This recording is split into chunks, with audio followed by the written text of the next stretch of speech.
Hey everybody, welcome to another post-election live hangout where I, along with some friends, try to figure out what the hell is going on and and how we have arrived at this place. And tonight I'm joined by one of my best YouTube buddies, my fellow YouTuber, and just a general good guy who I turn to in times of need.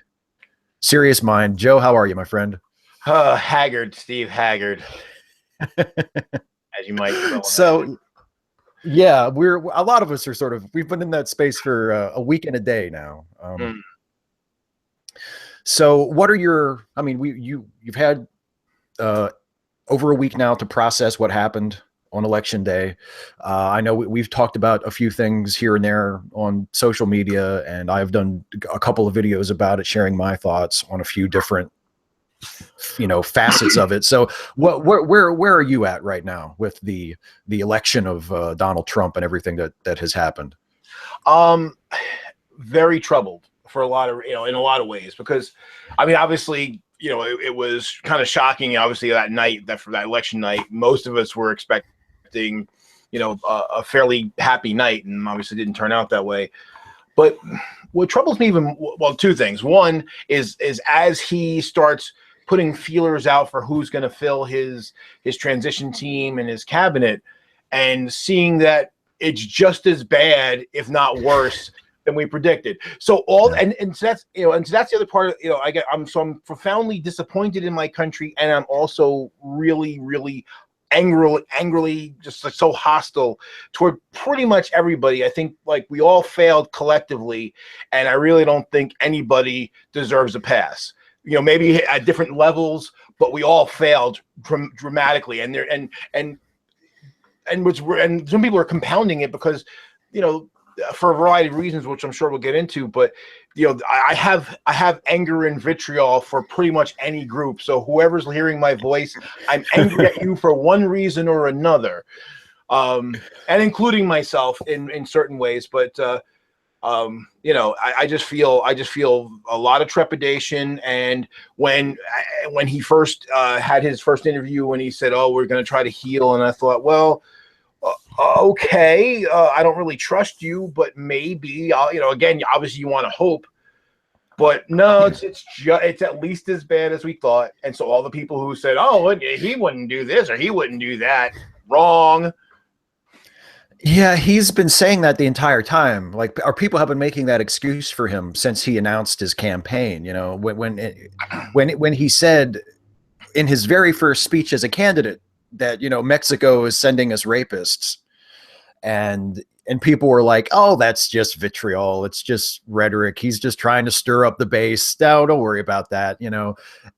All of the misogynist stuff that people were reminded of. I continue to say it's not, I mean, anybody who is surprised that Donald Trump turned out to be a shitbag when it came to women has never heard of him, apparently, because he's been that way since the early 80s. Yeah. But people have made that excuse for him all along the way. And it's like when President Obama said it the day after the election, when he gave that statement in the Rose Garden, and he was like, Donald Trump is our president-elect, and we should all wish him the best and hope that he's a successful president, because if he's a successful president, then we all will be successful. Like, I admire that spirit. Like, I admire that instinct to, okay, hey, the election's over, he won, let's get behind him and let's make him the best president possible. Like, I completely get that and admire that. But it's really hard to maintain that spirit when you hear like, oh, he appointed the head of Breitbart as his policy advisor, and the head of the RNC is going to be his chief of staff. So that how does that not piss off everybody? Because he's establishment and he's like alt-right. Yeah. Well, and that's the thing, because he said, a friend of mine posted this thing about, "Oh yeah, that's it, Don, drain the swamp," like you said. And so somebody else joked, "Yeah, he drained the swamp so he can find his appointees." Exactly.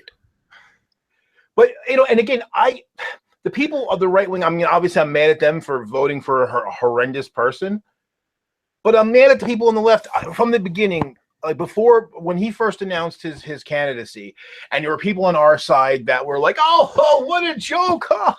I never laughed. I never thought it was funny, because first off, the fact that he could even get in, even be considered bothered me a lot. And like, I've learned, I've been followed politics enough over the last, 16, 18, 20 years, more than that. Yeah. Probably so. Well, actually, since Clinton's first got elected. So we're talking 91, 92. When I really started switching on, I've learned that you can never count on anything, and whatever you think you be prepared to be proven wrong, because things that seemed guaranteed turned out not to be. Howard Dean seemed like a fait accompli after Iowa, and or go leading up to Iowa, and then we know how that turned out. And so many things seemed like a fait accompli, and then they turned out not to happen. Bill Clinton seemed done after day after election day in 1994. So you just don't know how things are going to go. Now, the thing is, though, is that what does get me is the people that are shocked. Yeah, that people, a guy that's been basically saying what he's been going to do for the last 18 months, and then he starts to do it, and they're like, I didn't think he was serious. Well, what are you, an idiot? I mean, what's wrong with you? Well, and what did you vote for? Like, if you didn't think he was serious, what did you think you were voting for? That's the part that drives me out of my mind about these people who are like, because it's a lot of people, including myself, are not all that happy right now with people who voted for him. And I agree with what you said a minute ago. I think it's everybody's fault. Everybody's fault. Like, I don't think nobody is innocent, because this country belongs to all of us. We all participate. We all contribute to the culture and the politics. And, we all have some measure of guilt, some far less than others, far more than others. Yeah, exactly. Exactly. Culpability. And I was one of the people you just talked about too, like the people who thought it was a joke. You know what I mean? Like, I was one of those people a year and a half ago who was like, yeah, Donald Trump, whatever. It's going to be fun for a month and then he's going to quit. And here we are. Yeah. So I completely plead guilty to that. But I'm especially cross at the moment with the Trump voters, and especially the Trump voters who want to say that they voted for him, but absolve themselves of all the horrible things that he stands for, that he has always stood for, that they must have known he stood for when they voted for him. Like, they get all, touchy about, well, don't call me a racist. I didn't vote for him. I didn't like the racist stuff he said. You still voted for him. Don't call me a sexist. I didn't like any of that. All that stuff he said on that tape, that was awful. I thought that was terrible. You still voted for him though, didn't you? Yep. I mean, drives me crazy. Well, and the thing is, though, but that does show one big difference between, again, the left and the right, because, and this is what I've been trying to tell people pretty much forever, that the right wing, they know. Like, you have liberals and Democrats, and then liberals and conservatives, and then you have everybody in between. There's a lot of people who are they're not really either. They kind of just float around, and they're kind of on, they might be conservative on one thing, liberal on another, but they really don't identify with one or the other. And so the thing is, those liberals outnumber conservatives. And when you take away the labels and you ask people based on issues, historically, 40, 50 years, you get 65, 75, it averages around 70% of people are with liberal causes or left of center causes, maybe not dramatically liberal, but they lean left. And we also know from results that those policies tend to work better. Not always, as I never really got too far with my, why the right is wrong and where the left goes wrong series. I really wish I had gotten, as I still might. I think we definitely need them now probably more than ever. Oh yeah. But that just because the right's wrong, in my opinion, much of the time, it doesn't mean we're always right. But we tend to at least be on the right side, at least of the issue, if not the solution. But so I kind of see three different types of Trump voters, though. So I like you. I do have a hard time separating it, but I see there's the group of people who saw his antics and his hate-filled stuff, and they're perfectly. That's what drew them to him. That's what they wanted. Oh boy, he's just like us. Anyone who says he tells it like it is says, he makes it fine he makes my racism or sexism or whatever other bigotry I have to be okay. Exactly. He's just like me. He says the same hateful stuff that I do. So, so there's that. Then there's the people who they're the code people. You know, they didn't like it. Really, what they really don't like is that he's so naked about it. But they have their biases. And then there's the people who I wouldn't say that they're active racist or sexist. And this is the one problem we have. And this is, again, left and right, center, everywhere. And I think what makes all of those hard to tackle right now, harder than ever, is because not every bias we have is overt, like naked, racism, sexism, whatever. There's a lot of latent stuff that's buried in us, and that it's tougher to get at because, and to be honest, when you say somebody, hey, that's a racist thought or a sexist thought, and the person gets defensive, because you can have racist thoughts and not really be an out and out racist. I know it's hard to wrap around, because a lot of times we're unaware of our biases, and that's what I point out. Remember, we talked when we get to the safety pin thing. That's one of those things where something that seems really well intentioned, but it's kind of built around still a bias that people have, that they would, if they were aware of it, they would never feel, but they're just ignorant of it, and that's what makes it more insidious. Well, yeah, I've thought for many years, ever since I really started like seriously trying to focus and pay attention and learn about like human rights and social justice issues. I have thought for a very long time that kind of racism, that sort of implicit, unacknowledged racism that we all have, but that is a lot more influential in some of us than in others, is the most dangerous kind. Absolutely. Because the overt kind, the kind like that drives people to join the KKK, that's easy to turn off. You can see that and you're like, oh, that's awful. Like, let's not be like that. But what happens, and this has happened to me so many times, it's happened to me with race issues, it's happened to me with gender issues, where once you recognize that you are not like them, you start to think, well, therefore you must be okay. Oh, I'm not. The Klan are a bunch of racist clowns. Like, of course, they're awful. They're terrible people. I would never join the Klan. That's terrible. I think racism is bad.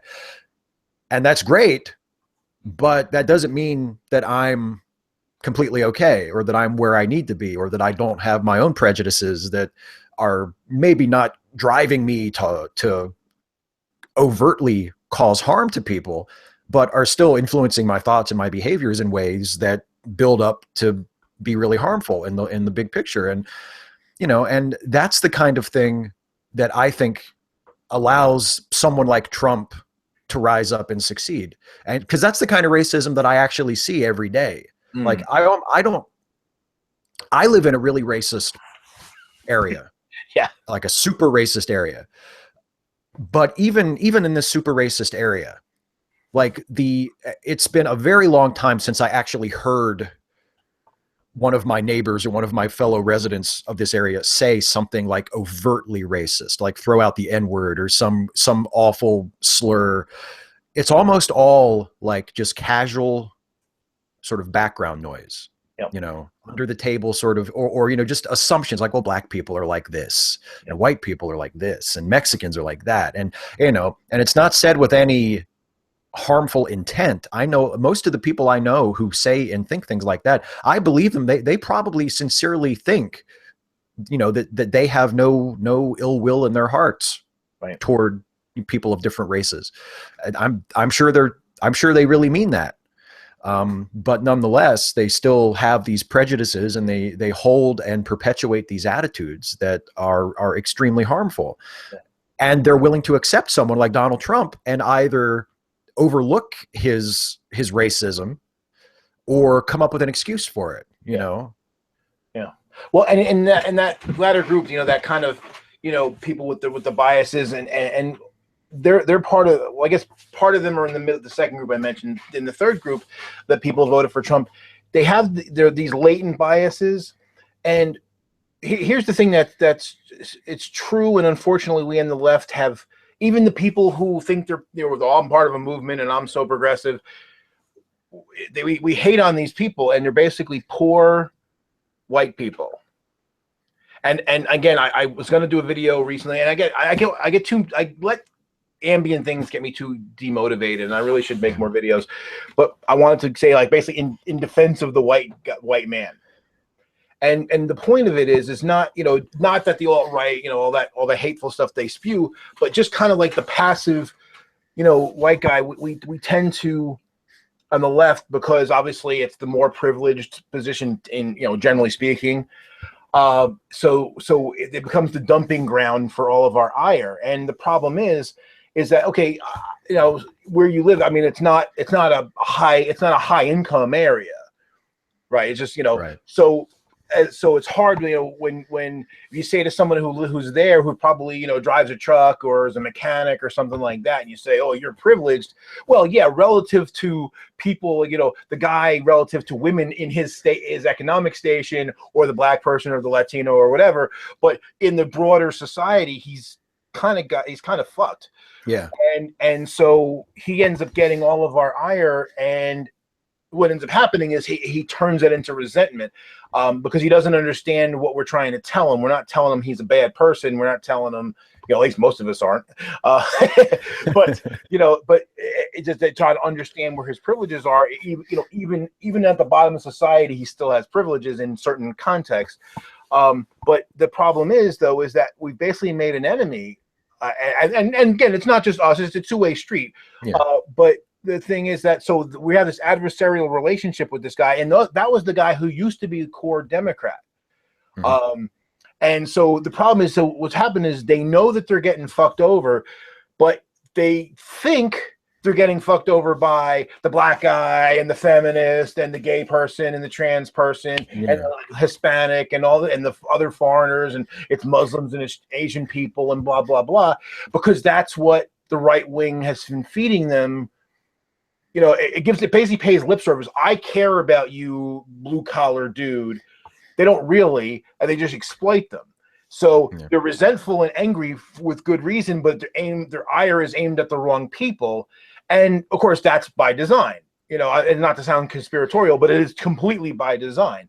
So, and I've said literally for 25 years that, we fight over scraps and the meal goes cold on the table. So if you took all women and all black people and Hispanics and all gay people and trans people and Asians and blue collar white dudes, that's like 80% of the population. We could get whatever we wanted, but we fight each other all the time. And it's unfortunate. And that's basically one of the things that killed us, is that those dudes voted in large numbers for Donald Trump. Their wives didn't vote because they tend to vote Democrat. Mm-hmm. And yet again, young people failed us. you young whippersnappers. Oh yeah, I mean, I know. I mean, I dump on millennials a lot, and I think it's well deserved in most cases. The thing that's sad to me about millennials, one thing, as much as I dump on, I'm going to give some credit where credit's due. The best thing the millennials have ever done so far, in my eyes, is Occupy Wall Street, and they deserve a lot of credit for that. And that's something in my generation, because I guess you're kind of on the border there, right, Steve? Yeah, I'm either an old millennial or a young Gen Xer. Yeah. So you're right in that tween area, so you're kind of in the middle. But a lot of people, my generation, were very dismissive of the Occupy Wall Street, and they can't get their act. Is it about this or about? Well, no, it was about several issues, many issues. Yeah. It doesn't have to be about just one thing. And all of those issues were, for the most part, most of them were pretty valid, I thought. And so the fact that they were actually going out there and marching for that, I thought that was wonderful. And unfortunately, they seem to have a disdain for the idea of leaders. And the problem is that the reality is, without leaders, at least as a focus, you shouldn't blindly follow leaders, but you need people who are organizers who you can rally around. And I know that's why, previously, it was Howard Dean. More recently, it was Bernie Sanders, which is great. I was a Bernie supporter. I know you were. Yeah. But the other side of that equation is that you have to remember, we all have to remember, the ideals are more important than the person. Yeah. Yeah, and well, and this is, and there's a point that you made, and let's go ahead and talk about Bernie a little bit, because one of the, I feel like you and I traveled a very similar road during the primary process. Because this election was my first election where I was actually officially registered Democrat. Up until that, I was registered unaffiliated. So I did so, and in Maryland we have a closed primary, so you don't vote in the primary if you're not registered as either Democrat or Republican. And I registered Democrat specifically to participate in this process, and I voted for Bernie Sanders in my state's primary, even though Maryland's primary is so late in the schedule that by the time I voted, it was pretty much a done deal. Right. That Hillary was going to get the nomination. And honestly, I mean, I hate to even further disillusion my fellow Bernie supporters, but the writing was on the wall from the beginning. Bernie was never going to win that nomination. He never was. I don't remember him ever being a legitimate threat to Hillary Clinton's nomination. I don't think it was at all like 2008, where there was like legitimate drama as to who was going to get it, Clinton or Barack Obama. This time, I just don't think that Bernie Sanders ever had a realistic chance of getting the nomination, and I don't think he ever thought he did. Right. And I don't think that Hillary Clinton ever really worried about it. I think the Sanders campaign was overall a good thing. I think he dragged the Clinton platform to the left where it should have been a little bit. And I think the fact that he did have a sizable base of support that granted him some influence was a really good thing. I don't think it should be considered a failure at all.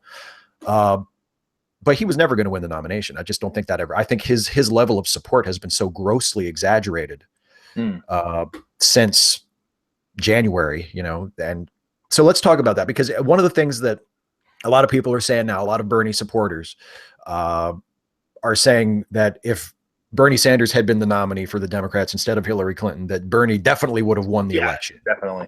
What do you think of that? Yeah, I think like somebody called that wish casting. I think that's a good term for it.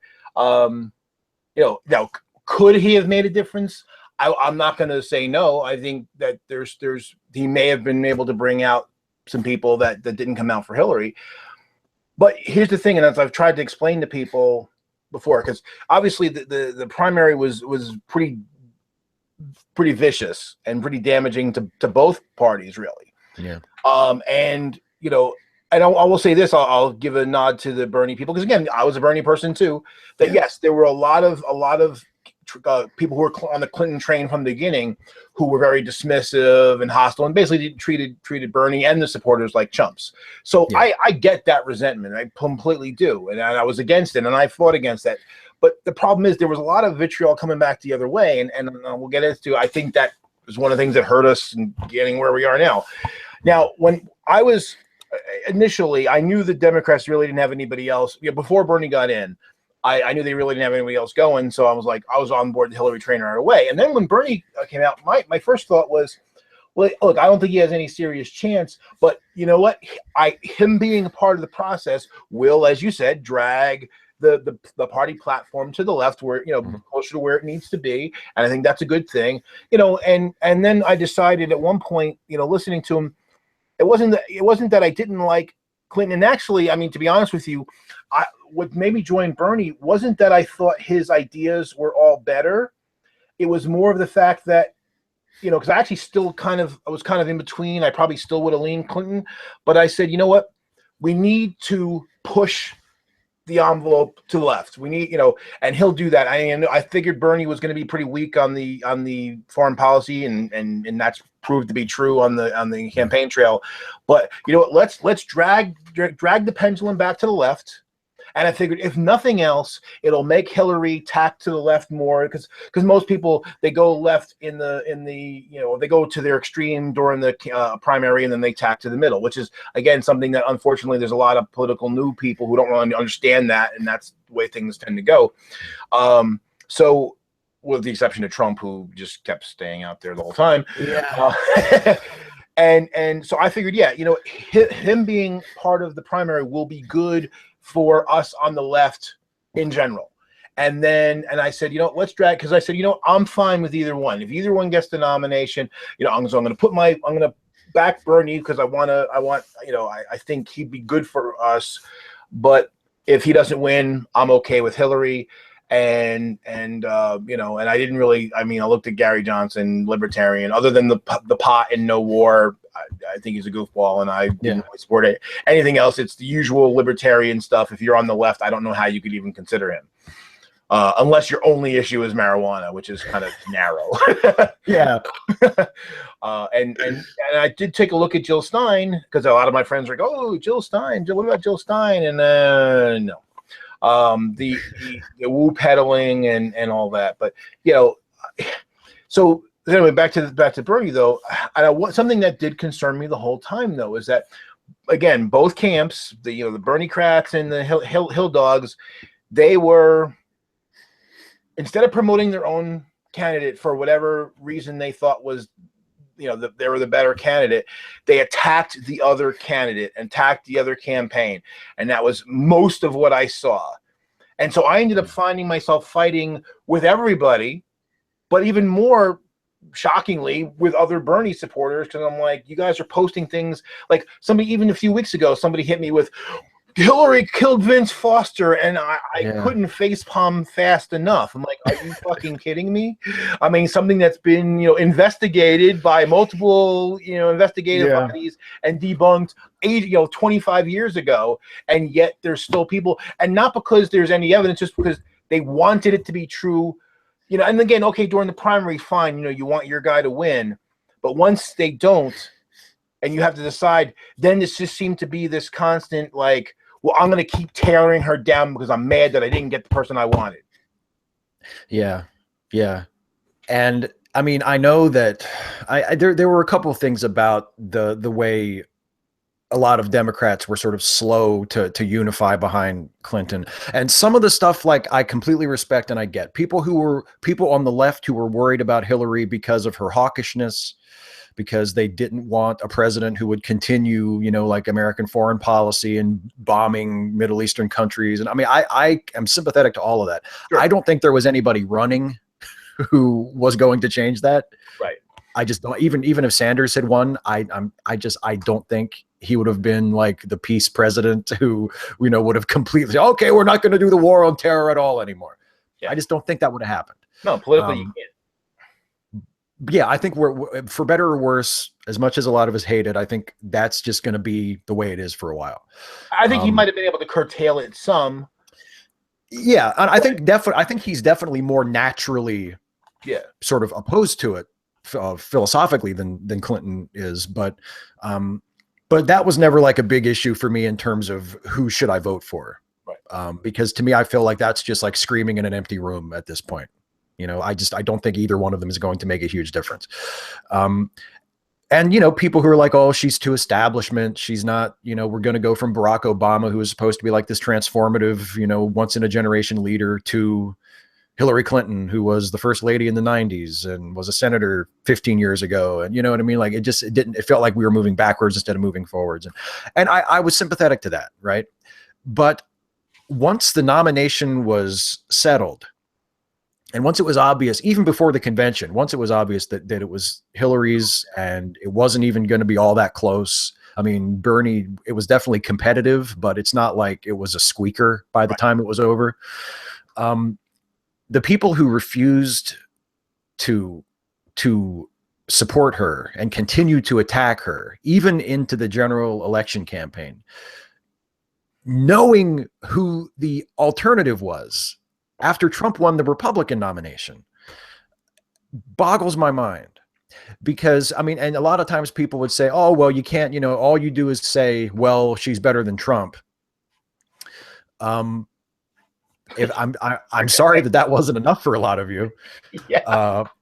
But the thing is, and I made a couple of videos in support of Hillary toward the end of the campaign, where I basically said, you know, just if you look at her platform, and you look at the things that she wanted to do, and you get this, you know, she's corrupt, she's a liar, she's not going to keep her promises stuff out of your head, because I think that's too cynical. I just don't think there's any reason to believe that, you know, like I've said a couple times, historically speaking, presidents tend to keep or at least try to keep most of their campaign promises. Right. So when I look at Hillary Clinton's campaign website, they want to get reelected. Yeah, exactly. Especially when you're running the first term, you know. So when you looked at her campaign website, it's like, oh, raise the minimum wage, make college more affordable, you know, pay equity for women, racial justice, strengthening unions. Like, there's all this stuff. I'm like, well, this is like, how could a leftist not support this? Right. Like, this is like this. These are all of our being like, boom, boom, boom, boom, raise wages, better education, more equality. Come on, you know. So I've never understood, other than I think it's just resentment and not, you know, not refusing to accept that your preferred candidate didn't win, refusing to accept that he lost because he lost, not because somebody stole it from him or cheated him out of it, or, you know, it was a rigged election. I mean, as much as I detest the result, I have to admit it appears from all indications that Donald Trump was elected legitimately. Like, I'm not going to go around saying the election was stolen. Right. Like, he won according to the law. He won. Right. He won. That's it. It sucks, but that's what happened. Right. And that's what happened with Bernie Sanders and Hillary Clinton. Yeah. She got more votes. She got more delegates. She won. Yeah. And the fact that a lot of people just simply just said, well, fuck it. If I can't have Bernie, I'm just walking away. Yeah. You know, and I that is so short-sighted to me. I do not understand that at all. And then to compound that by saying, after the Democrat loses the general election, to say, well, if you would have nominated our guy, we would have won. Like, that's so easy to say. Well, yeah, especially considering, like, well, if you couldn't win in the primary and you lost by 30%, it's 10 million votes to about 13. How can you ever, take the legitimacy? Because also, too, people said, oh, well, some poll that was taken, a year and a half ago said that, that Bernie had a better chance of beating Trump. Well, at the time, maybe, everything's transient. And then on top of the fact that Bernie never had to face the gauntlet of the general election. So the media storm, all the stuff that comes out, there's all these different things, and it's different. It's a different cauldron. So what because again, when you're in the primary, it's, even though obviously it can get dirty and it can get hostile, but you're still roughly on the same side. So it's not the same thing as when you have someone who's a true adversary, who you're diametrically opposed to, and the stuff that they're gonna hurl at you. So and like you said, well, the thing is, though, Steve, I'll tell you what. I mean, unfortunately, it's not new, and this is why, I don't know if you saw my video on the Breakfast Club this week. I didn't catch it, no. Yeah, and I quoted from I guess that show's called Newsroom. Oh yeah, the Jeff Daniels show. Yeah. Yeah. The one line where my favorite line of all TV and movies of, if liberals are so fucking smart, why do they lose so goddamn always? Exactly. Because this is not. That's the thing. That's the shit part. This is not new. Basically, what ends up happening, we on the left are too proprietary, and we're too narcissistic.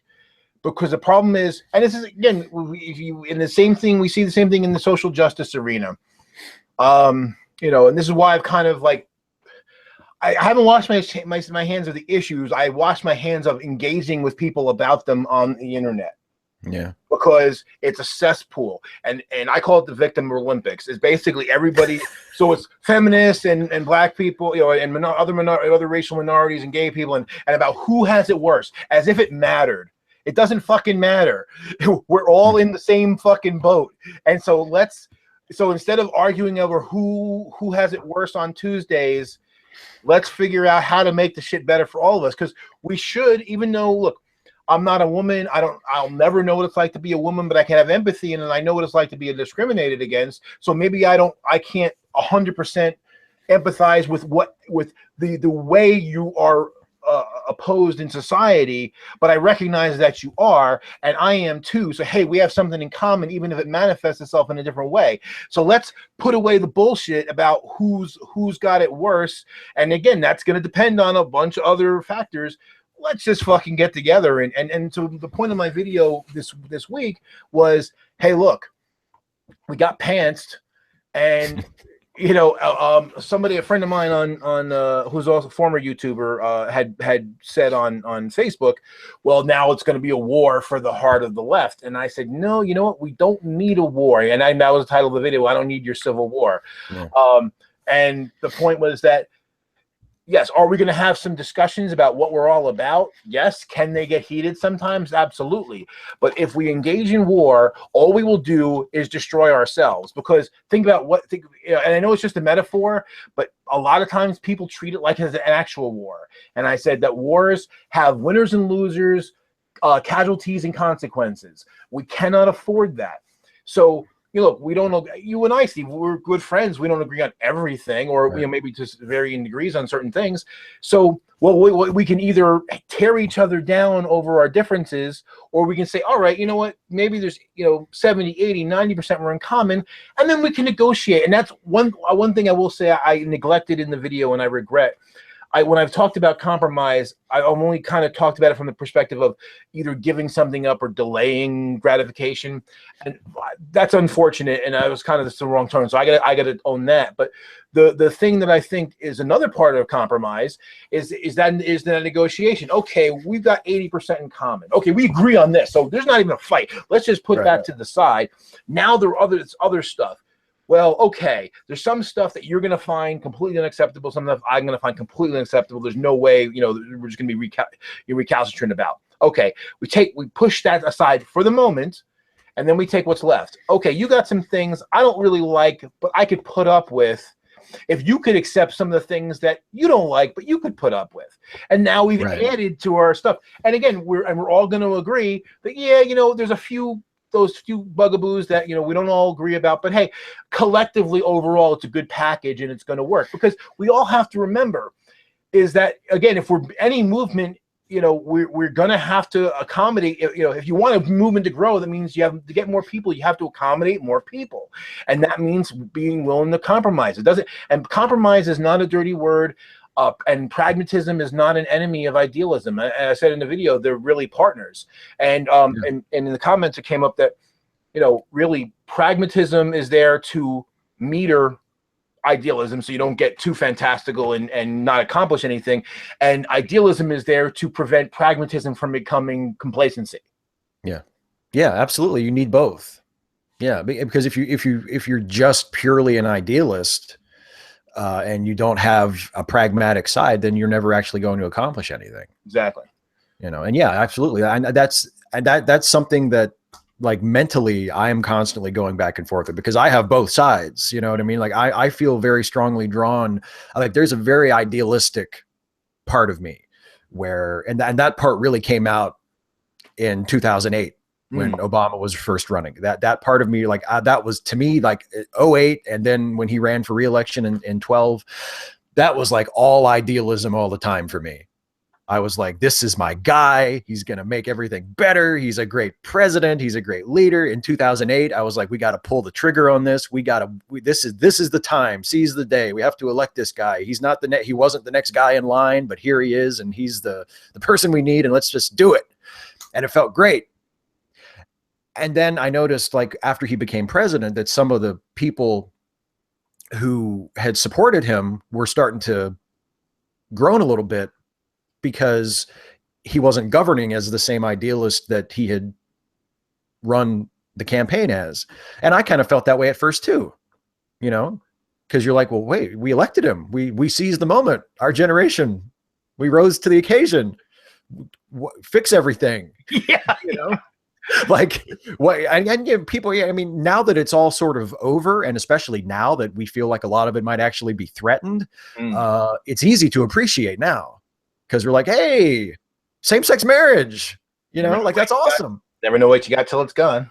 Yeah, and because now we can appreciate it. But in 2009, 2010, people were like, why hasn't he done anything about same-sex marriage? That was like, we elected him to do that, and he's just sitting there. Yeah. Why hasn't he ended the war on terror? We elected him to do that. He's just sitting there. He's flying drones around. What the fuck is he doing?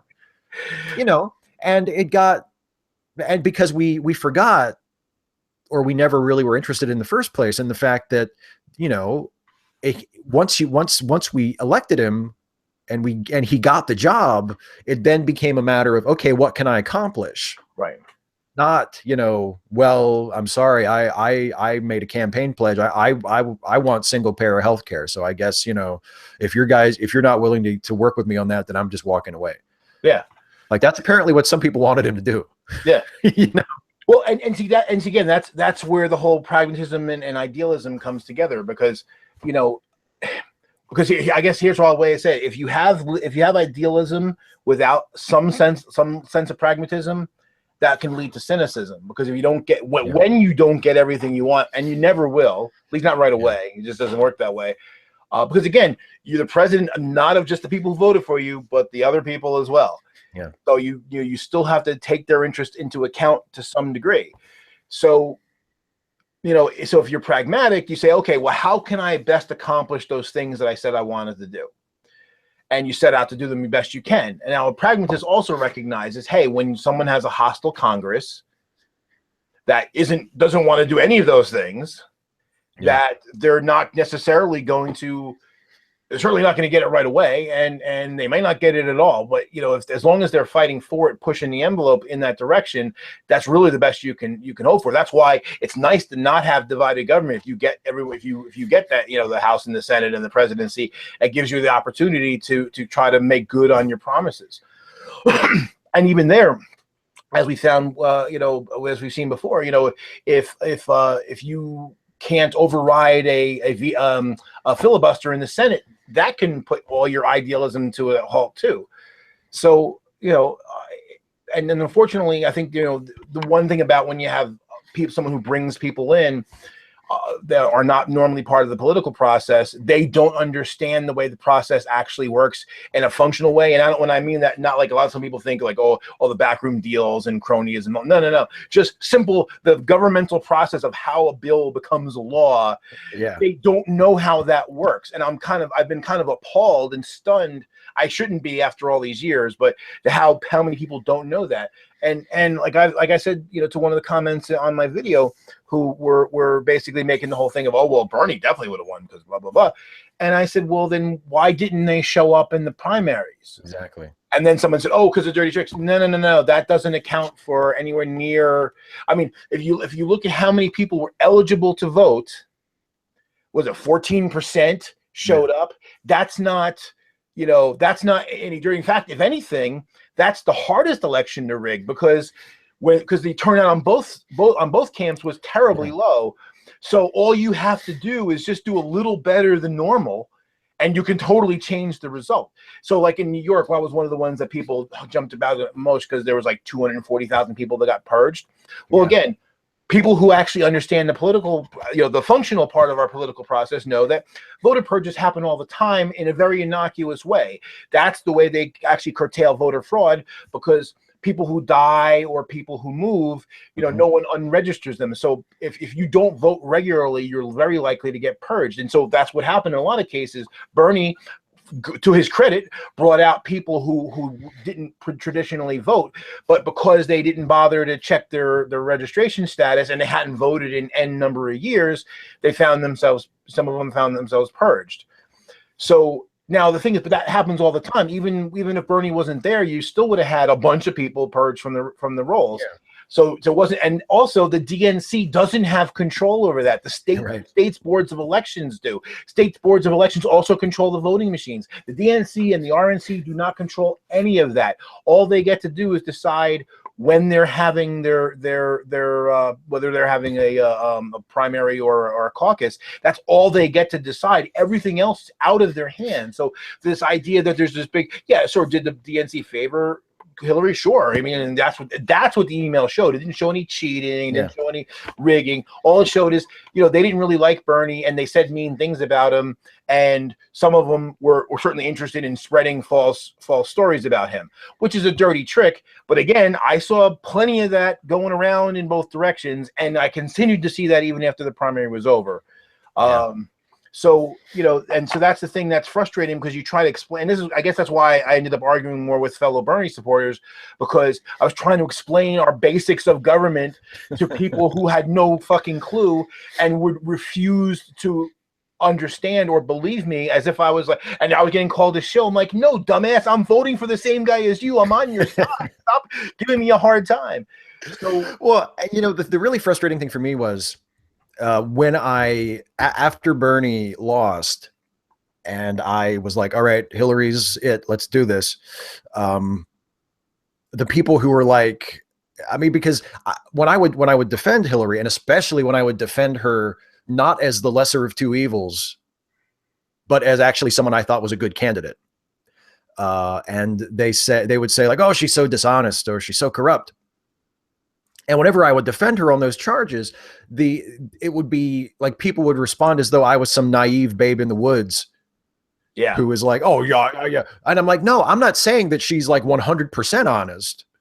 I'm saying she's no more dishonest than any other politician. Right. And in fact, she's a good deal more honest, or at least seems to be, than anyone on the Republican side who was running this time. I mean, way more honest than Trump, but more honest than any of them. Any of the Republicans who were running, I mean, no matter who had gotten the nomination, Hillary would have been a better candidate than them, a more honest candidate, a less corrupt candidate. It wasn't even a close call. Yeah. But for some reason, people have this idea, and people on the left as well as the right, that Hillary is a criminal, that Hillary is the worst candidate ever, that she's corrupt and she's evil and she's manipulative and she's somehow just worse than everybody else. Even though the facts just don't show that. And like you were saying, like the DNC emails about, you know, Bernie Sanders and the WikiLeaks stuff, there's nothing in there that seemed out of place to me. I mean, some of it was like, oh God, you know, like, I wish that she hadn't said that, you know, or I wish that hadn't been, you know, but it's nothing that you would have been shocked if it had come out about like Jeb Bush, you know, or even Bernie Sanders. People thought that like Bernie Sanders was like this pure of heart, you know, like, and I'm sorry, I love Bernie. I voted for him, but you know, if there had been an email hack to Bernie Sanders campaign and they found out like, oh, he said something behind the scenes that slightly contradicted something that he said in a speech, you know, like, I just don't see why that was that big of a deal. But do you think, because the disillusionment with Sanders losing in the primary and the sort of bitterness and the kind of excuse making that people made to sort of deal with that, I see a lot of it sort of, it's the same sort of thing that people are doing in the wake of the Trump victory. And I think some of it has to do with like, I mean, a lot of us are blaming the media in large part, in some cases, for enabling Donald Trump and normalizing Donald Trump. And I think a lot of it is some people assume that the media is corrupt, or they assume that the media is bad in ways that it's not actually bad. And they miss the ways that the media is actually bad. Yeah. You know, like, I don't think the media is corrupt, like in that way. If like, for instance, if there had been real evidence that Hillary Clinton stole the primary from Bernie Sanders, we would have heard about that. Yeah. Hell yeah. Because that's a huge story. I mean, if some reporter had dug up evidence that, you know, those voter purges, for instance, had somehow been orchestrated by the DNC or by the Clinton campaign or something like that, we would have heard about that. And so would WikiLeaks. So would WikiLeaks. But so I don't think that, like, the media is not in the tank, so to speak, for liberals like that. I mean, like, maybe people who are a little younger than I am don't remember. The media loved Bill Clinton as president. Bill Clinton was a hugely beloved president with the media. They reported on Monica Lewinsky relentlessly. Yes. That was, they would talk about Monica Lewinsky even if there was no new, you know, breaking news in the story. Right. So their love of Bill Clinton did not deter them. Yeah. No, not at all. They roasted him over the coals for that relentlessly, and they loved him. So that the media is not corrupt like that. The media is, the problem is that it normalizes things that shouldn't be normalized. That it takes popularity, or not even popularity, just like pervasiveness of something as a reason to treat it like it's okay. Yeah. You know, like, well, Donald Trump, a lot of people voted for him, so maybe we shouldn't call him a racist because he did get a lot of votes. He was a really popular candidate. Yeah. And that to me is the bad thing that the media does. Yeah. And that's the thing that they're still doing now. I know people I follow on Twitter are fighting about this, that, you know, the major media outlets are being incredibly reluctant with like calling Steve Bannon a racist. Yeah. Even though that's clearly what he is. Yeah. You know, I mean, do you think that's part of like the people who are sort of new to the political process? Well, I think so, because again, you know, like you said, they don't know, and you know, they're not familiar with it, and again, whether it's because they're young or they were apathetic most of the time, didn't think it mattered, weren't inspired by somebody, whoever.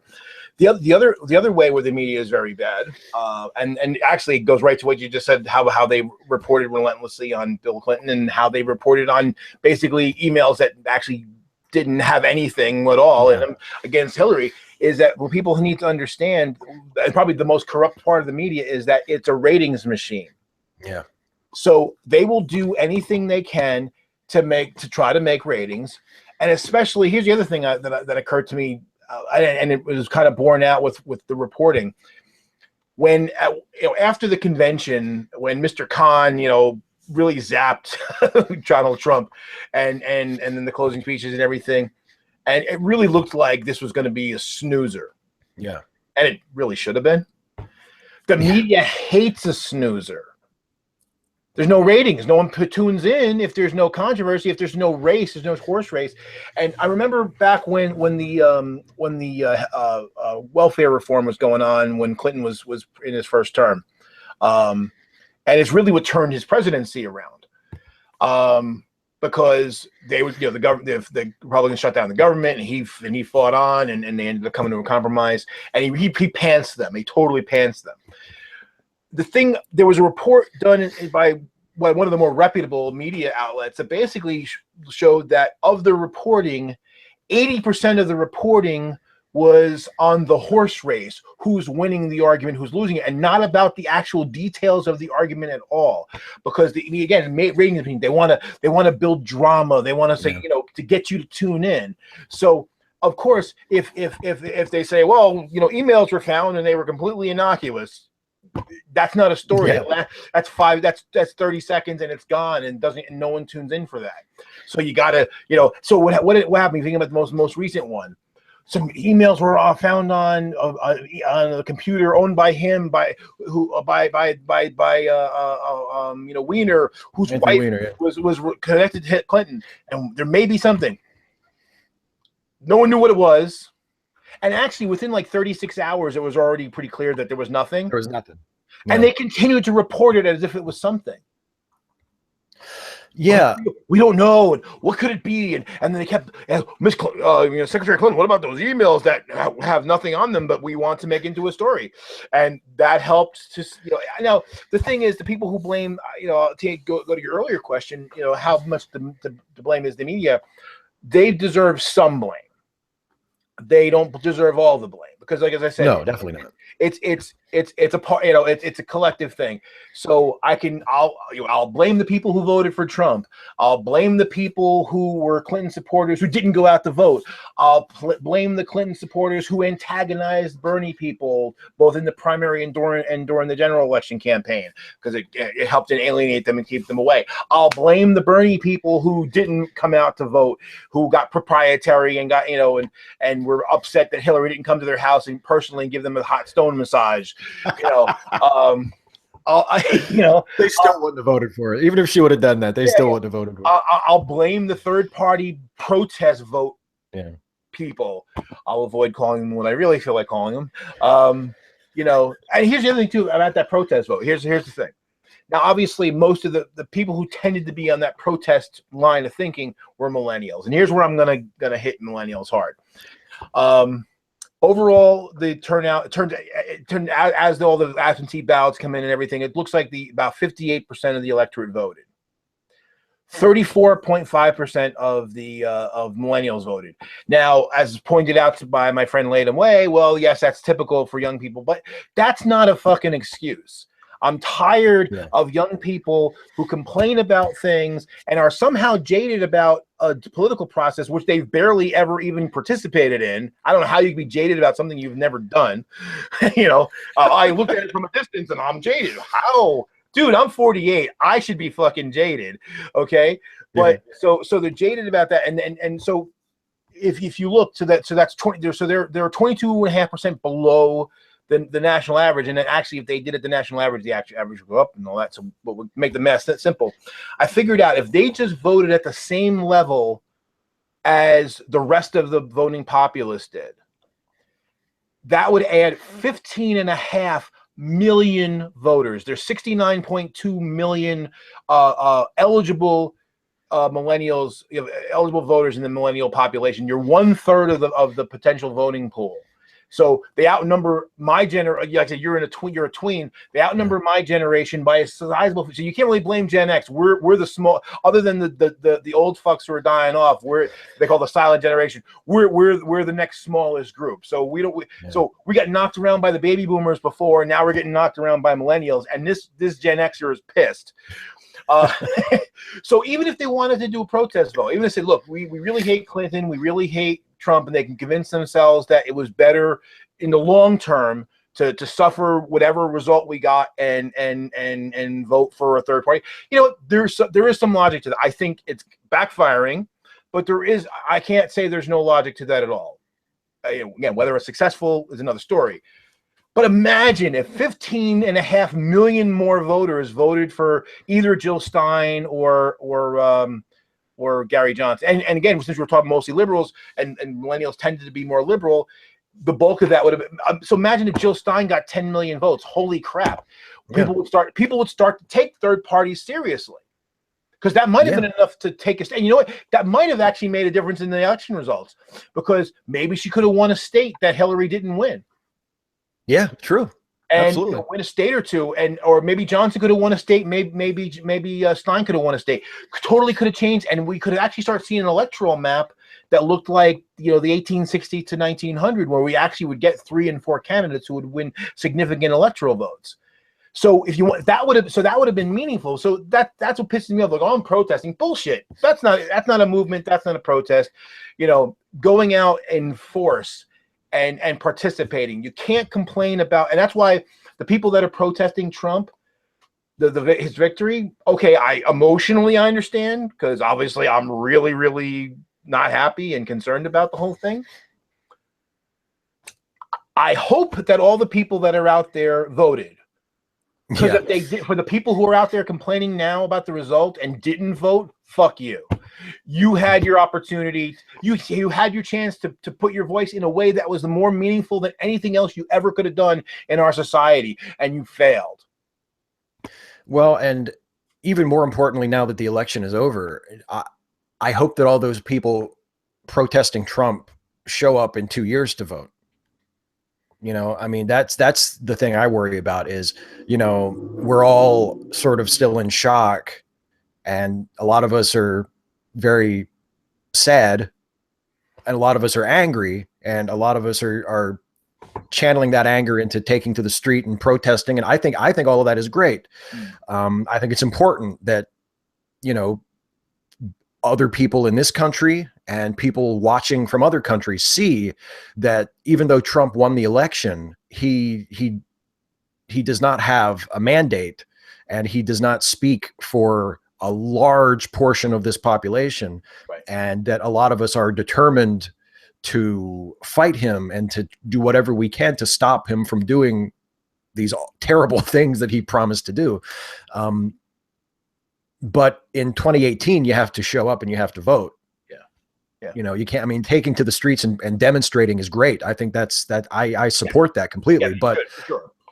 But you have to vote in 2018, not just in 2020. Of course, we're all waiting for 2020. We're hoping he's going to be a one-term president and we can get out of here. But 2018 is where we have to be looking at. Absolutely. Because, Ruth Bader Ginsburg, I think she can hold on for 2 more years. 4 more years? I don't know. So, hopefully. But So I will donate. I'll live. I don't even have to wait to die. Fuck it. Just take my organs, keep her alive. I'll do anything. I will donate whatever she needs. I will kill myself so they can take my organs and she can have anybody, any of the liberal justices, whatever you need from me, I will give you. Please hang on. Yeah. But yeah, I mean, like you have to vote. That's the way we do it. You know, and actually, Steve, I'm gonna correct you on one thing. It's not 2018; it's 2017. New Jersey. Oh, that's right. We got a gubernatorial election, and all the state assembly and state senate offices are, So, and there are other states with that too. We need to set up. We need to at every opportunity, because here's the other thing too. 2020, the census is coming. 2021, 2022, states will be redistricting. So all the gerrymandering we're all angry about, because again, it's gerrymandering, which is, everyone can complain about the Electoral College. It's gerrymandering that's got helped get us where we are, in a lot of ways, because it's also the House, well, not the Senate, because the Senate's statewide, but the House. That's why the House is the composition that it is, and we'd have a lot more people on our side if the redistricting. But so make sure you fill out your census forms. Don't hide. Fill out your damn forms, and make sure that your states vote. In every primary in your state, vote for the most progressive candidate you can possibly find. Yeah. Whoever gets it, support them, and beat the conservatives as everywhere you can. Get your state houses. Get your governor's mansions in all your states. And we can actually get that real progressive change that we all think we need. That I think. I'm glad you brought that up, because I mean, a lot of people are saying, and we have no idea how influential this was at this point, because it's still too early. But a lot of the states that turned out to be battleground states this year were states that had passed voter suppression laws since 2013, when pre-clearance was struck down from the Voting Rights Act by the Supreme Court. And, that may have made a difference in the Electoral College, especially in a state like Wisconsin, where Wisconsin was one of those states that passed voter ID laws that's maybe suppressed the vote. And it was incredibly close. Yeah, like 27,000 votes or something like that. 27,000. It's incredibly close. And that happens at the state level. Yeah. So in North Carolina, Arizona, Virginia, there are all these states, and Clinton won Virginia, but still, there are all these states. It was a lot closer than we ever expected, for sure. Yeah, it was a nail biter.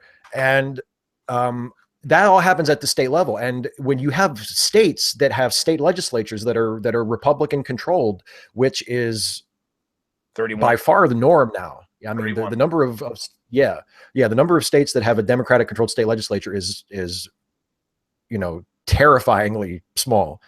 And that's why all this stuff happens, because states control the elections. The federal government doesn't control the elections. The states control the elections. Right. Absolutely. Voting for your local stuff is very important. When we talked about the primary, where people thought that it was rigged and all that, no, right. And it's the states where the purges were greater, were red states. And I'm like, hey, look, the DNC has no control over the RNC. The Republicans aren't doing favors for the Democrats. Yeah, exactly. So which again was the reason why it was so silly. I'm like, well, no, I remember in Arizona was one of the states people were saying, oh, it was rigged. Like, no. Republican House, Republican governor, Republican everything. They control everything. They're not helping us out. They're not helping Hillary out. They hate us all. And also too, on that Mark, real quick, because a lot of people were complaining about the way the primary process works. Well, 31 states had open or semi-open primaries. 31 out of 50. So even there. To get back to that issue just for a brief moment, so I can understand in states where there are closed primaries where people complain, hey, I'm an independent, but I wanted to take part and I couldn't. Well, I mean, look, none of the parties actually owed you that. They are private clubs. They can do whatever they want. But I do think it's good to at least have a semi-open. I could see why you wouldn't want to completely open, because you don't want people from the other party coming over and spoiling, voting for wackaloon candidates and screw it up your result. Right. But I think it would be smart of the DNC, even though, and again, they don't control it, the states do. So again, the people were blaming the DNC. The DNC has no control over that whatsoever. However, they can influence. They can kind of say to the local state, hey, you know, we really think you guys would be good for us on the left if you would do this and at least make it a semi-open primary, because what that is one way to, you know, as a lot of Bernie supporters did say, it's a way to help open the base. So you get people who weren't traditionally Democrats but are on the left and say, you know, well, you know, if I can influence the Democratic politics, maybe I'll join the team, or at least participate with the team, if not, you know, become a you know, a dyed-in-the-wool you know, Democrat. So I think that would be a smart. So again, so I'm mad at us for for people who misunderstood it and for the people who created it. And one real thing, Stephen, I think I know where you stand on this, but with the Electoral College. Yeah. Now I'll just say I'll be the dissenter. A lot of everyone's like, oh, let's drop the Electoral College. I don't agree, even though having done so would have helped us in this election. I still disagree, and because the thing is, people say, "Oh, it's outdated." Well, but no one actually knows what it actually does, and then so it's you can't really say it's outdated without, you know, in a vacuum.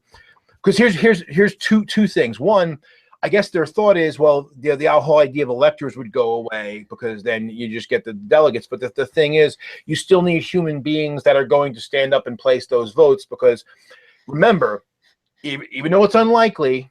Again, if you have a 3 and 4 and 5-way race, which is we all want, I think we all think it'd be good if we have viable 3rd and 4th and 5th party candidates. What's going to happen is no one's going to get 270, in which case then they have to go and you end up kind of a similar situation to what happens with the primaries, where if no one has enough, and then you do a first ballot thing. So it's potentially, you know, you could end up with somebody you didn't expect. And also, I'll use Utah. Unfortunately, it's a shame. I actually feel it's a shame that the guy in Utah didn't win. You know, I forget his name right now, but Evan McMullen. Yeah, McMullen. Thank you. The guy who ran. He got a significant number of votes. And if he had gotten a plurality, he doesn't even need to have the majority. If he had gotten a plurality, he would have won the state. Now, Utah is a small number of electoral votes, but still, even if he had gotten it, so then instead of being, you know, because he's like what 0.1 or 0.2% of the overall votes, yeah, you know, in the country, so he's meaningless on a national level. But you know what? Hey, he wins the state, and that was the real idea, is that you could, because this way it allowed, because one thing that a lot of people forget is that the founders cared about state sovereignty. You know, and a libertarian, if you ask any libertarian, I don't agree with them very much on much of anything, but that's one of the things that they do point out correctly, is that the founders did care about that. And I think preserving that, at least to some degree, is important, because, you know, we call the flyover states. Well, you have Utah, you know, or pick any state that's, you know, North and South Dakota, there's 3 electoral votes each. Right. No one would, I mean, they barely pay attention to them now. No one would ever give a fuck about them. And that's not right either. Because people talk about, oh, my vote didn't count, you know, because I was in a state that went to the other way, and they think their vote didn't count. Well, imagine how those people feel. And especially if we go to popular vote, that means that the hopes, dreams, aspirations, and concerns of North and South Dakota never get a fucking lick ever. That's not right either. So, And if we actually had viable 3rd and 4th and 5th parties, you know, again, look at the election results from 1860 to 1900, where you had 3 or 4, in some cases 5 candidates who got significant numbers of votes, and you could only have that work if you have Electoral College, because now you actually get somebody, and that's what it used to be. Like, you'd have a Southern candidate and a Northeast candidate and a Midwest candidate, and they'd get they would win a bunch of states and get a bunch of electoral votes, and you'd be these blocks. And, you know, so I think that would be healthy. We just, you know, I don't know if we're ever really going to have viable third parties in this country. I would like that to be the case. But if we take away the one mechanism they could have for building a base, I don't see that. I think that would kill them forever. Yeah, I'm conflicted about it, honestly, because I mean, and that may surprise people who have watched my stuff before, because I've said a lot of really super critical things about the Electoral College. But I'm not convinced that, you know, just letting it go to a nationwide popular vote is a good solution either, because I think you would have a lot of the same problems, you know, like you, and you kind of mentioned it when you talked about North and South Dakota, or states with few electoral votes. Because a lot of the things that people say about, in terms of like criticizing the way the Electoral College shapes the political process, they say like, oh, the only states that get any attention are the swing states, or the states with a lot of votes. But I don't see how that would be any different if it was a popular vote, because you would campaign in the high population centers to try and drive up those popular vote totals, and it wouldn't be that different. I mean, people wouldn't be campaigning in Florida, you know, because it has 29 electoral votes. They'd be campaigning in Florida because it has a huge population. Right. I mean, it might cause candidates from both parties to go to states that they wouldn't. Like, Republicans might campaign more in California, than they do. But overall, I don't think, like you said, I mean, nobody's ever going to give a shit about Montana or so, you know what I mean? Like, no one's going to Butte. This is not happening. Well, so that would fix it. Well, and actually, Steve, you know, something you just said sparked something in my head. Then what you'd end up happening is people, instead of going to the swing states and actually paying attention to that whole state and trying to get upstate, downstate, all the little areas and everything too, to got to get the margins, then what would happen is everyone would campaign in the cities, because that's where the population is, and the rural people would never know, they would never see a politician in their lives. Yeah, and I mean, and that is one of the things that the Electoral College was originally designed to correct for. I mean, another reason was that it kept the slaveholders happy, but one of the things the slaveholders were worried about was that politicians would spend most of their time in the cities, which at the time were predominantly in the North, and the interests of the South would not be represented, and then they would lose their slaves. But you know, so yeah, it's a much more complicated issue than just, well, get rid of the Electoral College and let's just go by nationwide popular vote, because we are such a big country and such a diverse country, and because, you know, there is a huge portion of our population that does live in cities, but there's also a huge portion that lives in rural areas, and it's difficult to come up with a system that would guarantee that both of those regions would get paid attention to by politicians, especially in like a nationwide race. So I mean, yeah, it's a lot more complicated than just saying, oh, fuck the Electoral College.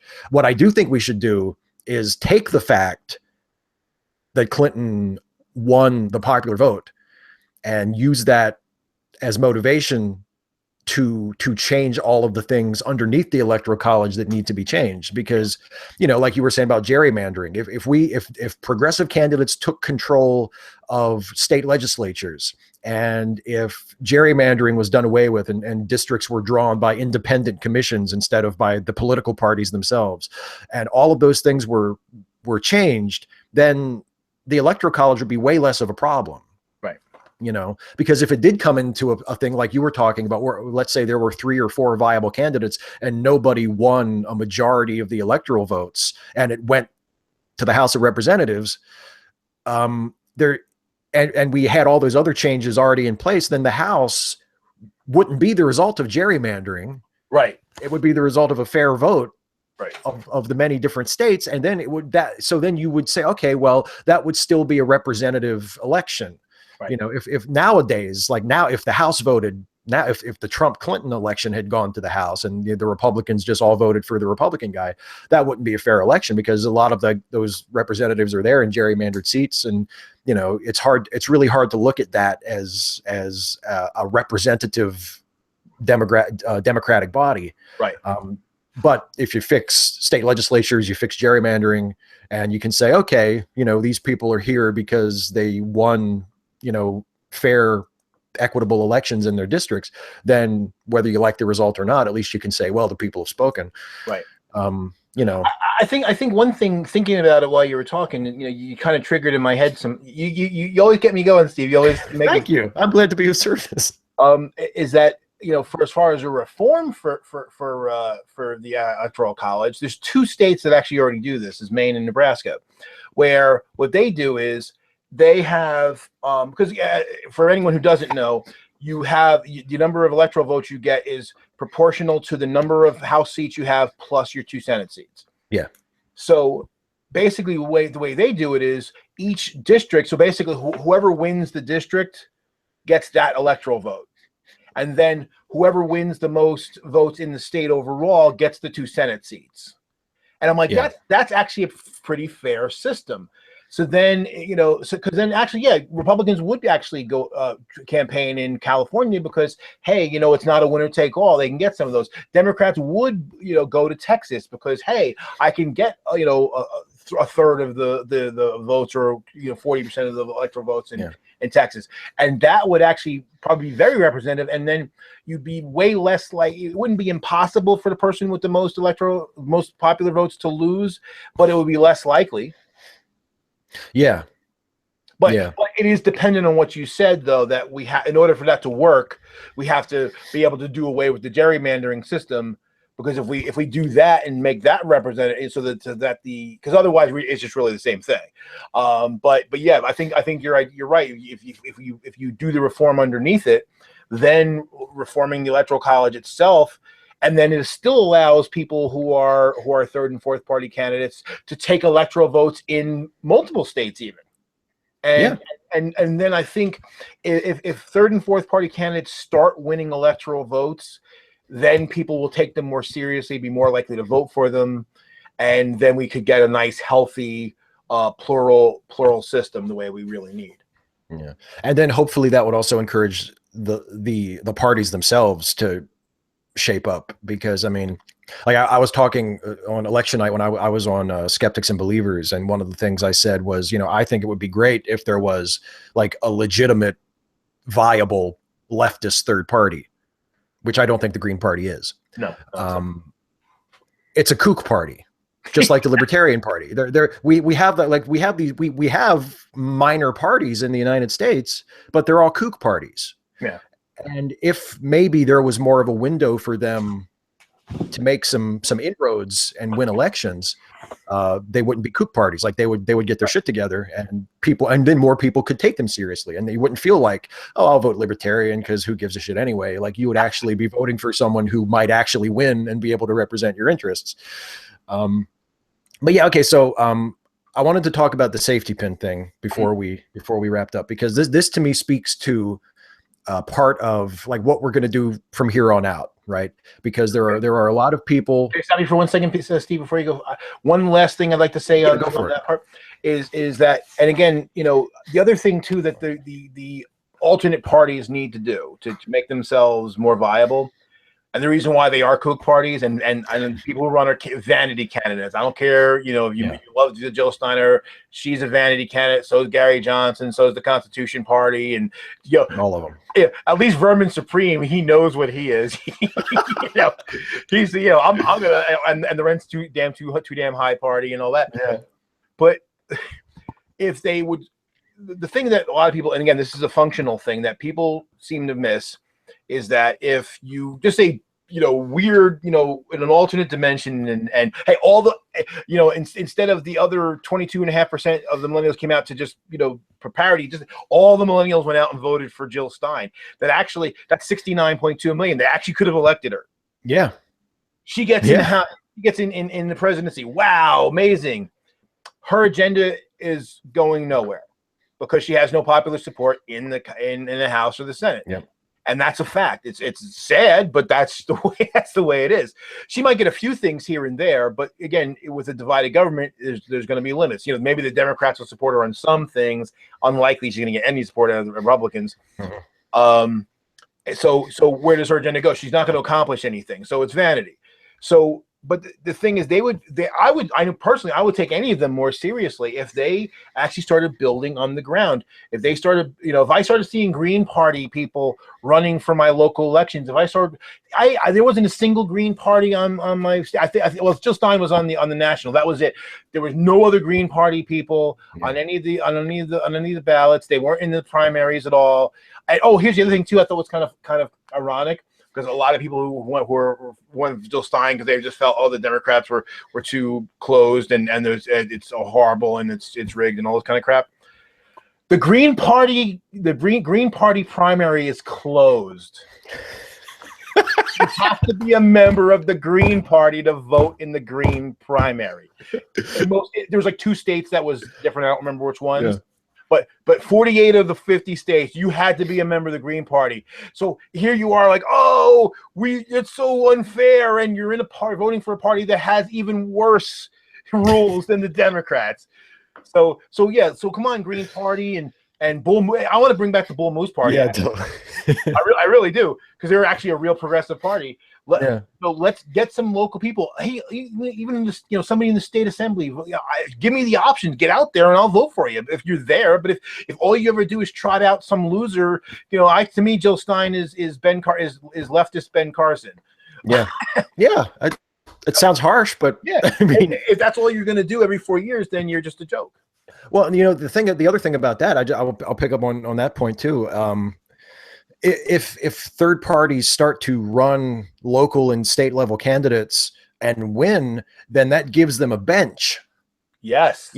So because I mean, look at what the Democrats are talking about now. Okay, we're talking about who are we going to run for president in 2020. And granted, it's still way too early for that, but like, what else are we going to talk about? It's either that or we're just going to cry ourselves to sleep in the pillow, right? We got to talk about what, and I hear people talking about, Keith Ellison and, who's another one?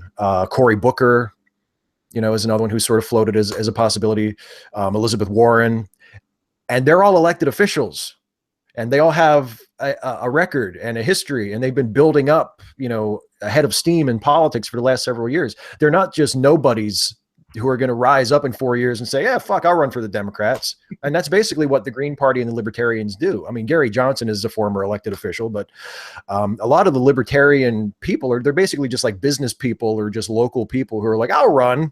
Yeah. And so the parties don't have a bench. They don't have any sort of, like farm system, like to call on to be like, okay, we lost this election. Trump beat us. Hillary's probably not going to run again. So who are we going to call up? Right. The Green Party has nobody to call up. Right. There's no like hotshot Green Party senator that you can be like, she's going to be the next one. No, there's nobody. That's right. Well, and one last thing before we go to the new topic. Because this is again building for the future. The hell was my point? I was so enthralled with what you were saying. That's a really nice way of saying you had a brain fart, but I'll appreciate it. I thank you for it. It's much nicer to say, oh, well, Steve, you just enthralled me so much that I forgot what I was going to say. Shit, it was important too. Oh yeah, I remember now. So one thing I will say, and this came out of one of the comments. I think it was actually, whether he said it directly or indirectly, I'm going to give credit to Got That Funk, Paul, because he inspired this thought in my head anyway. Remember how it manifested itself. But what we really need to do, and then to the person on Facebook, was Div, that I think what we need to do is figure out on the left what we stand for, because we don't agree. And again, that's where that common ground and building bridges comes. So rather than waiting for the platform at the convention, let's build the platform first, and then find people who are willing to run the platform, and then pick of the available people, some we know, some that we haven't thought of yet, who's going to be the best standard bearer of that platform. So we're all on board before we start picking who the standard bearer is. So then I think if we do that, if we have that approach, and we have more of the ideals are more important than the person, even though the person's important, not unimportant, then it just again it's not a fight over the ideals. It's a fight over who is the best representative of those ideals. And then I think that would be less contentious, and I think we would be more together once that process was decided. Yeah. And find a simple message that people can connect with. Yeah. Like whether, and I don't know what that message is because I'm not a strategist, but I mean, the Democrats used to be the party of the working class, and now they have ceded that to the Republicans because Republicans have a much simpler message. The message is bullshit, but it's much simpler and it's easier to understand and it's not complicated. Yeah. You know, like Hillary Clinton is probably one of the most brilliant politicians ever in terms of discussing policy, but she has a really hard time boiling it down to a simple bullet point where you can just say, here's what I think is important and here's what I'll do for you. Same problem. You know, like if you give Hillary Clinton an hour, she's brilliant. If you give her 2 minutes, you know, she's not as good. And 2 minutes is what people listen to. Yeah. Okay, so let's talk about the safety pin thing, because this is something, and for those of you, I think probably most people watching this will know what I'm talking about when I say the safety pin thing, but in the aftermath of the election, this is something that started a long time ago. I think it started in Australia, and then it also moved to the UK after Brexit, where, because there in Australia there was like a terrorism incident, and there was a sort of an uprising in Islamophobia and anti-Muslim sentiment, and people who were not Muslims who wanted to support the Muslim community and say, you know, like it's unfair to blame an entire community for the actions of just a few people, they would wear a safety pin on their clothing as a signal to say, you know, if you are a Muslim in that case and you're feeling harassed or scared or, you know, whatever, and you need someone to walk with you or to ride the bus with you or to just step in and stand up for you, I'm that person. I'm wearing the safety pin. You can count on me. And then people started doing it in England after Brexit, when a lot of the same feelings came up. And now people are doing it in the US after the Trump election. And it's not just referring to Muslims, but pretty much anybody who is, because Trump has basically pissed off or pissed on, I should say, every minority group, every disadvantaged group there is, you know, so it could be Muslim, it could be Black, it could be women, trans folks, gay folks, people who are disabled, people who have mental health struggles, whatever you are, if you feel disadvantaged or threatened or whatever, and you need someone to stand with you and to step in or whatever, safety pin, I'm that person. And I'm conflicted about it, because I think I love the idea of it. And I think that it's a wonderfully well-intentioned gesture, but I worry that for a lot of people, it would be just like sort of wearing an AIDS ribbon, where it comes from a good place. Like it's a really wonderfully good-hearted thing to do, but you're not really doing anything. Yeah. You know? And so I worry that that's it. And you also brought up another point, which is, it can come across as kind of condescending.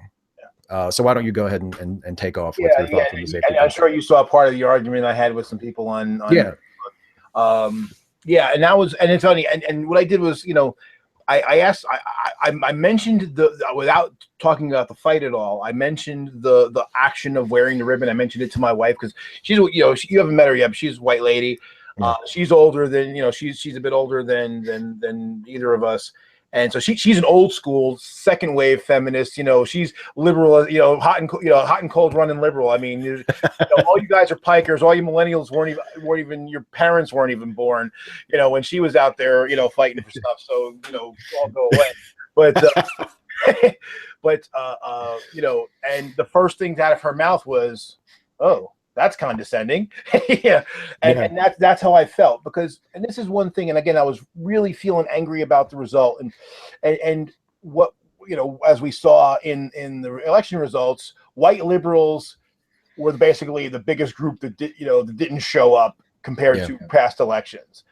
And I'm like, oh, thanks, you let us down again. Oh, but we're gonna wear a ribbon to show how heroes we are, and that is one thing that again, I understand that it comes from a good intentions, but so do thoughts and prayers. And you know, I think a lot of us on the left have a lot of disdain for that too. So hopefully people understand.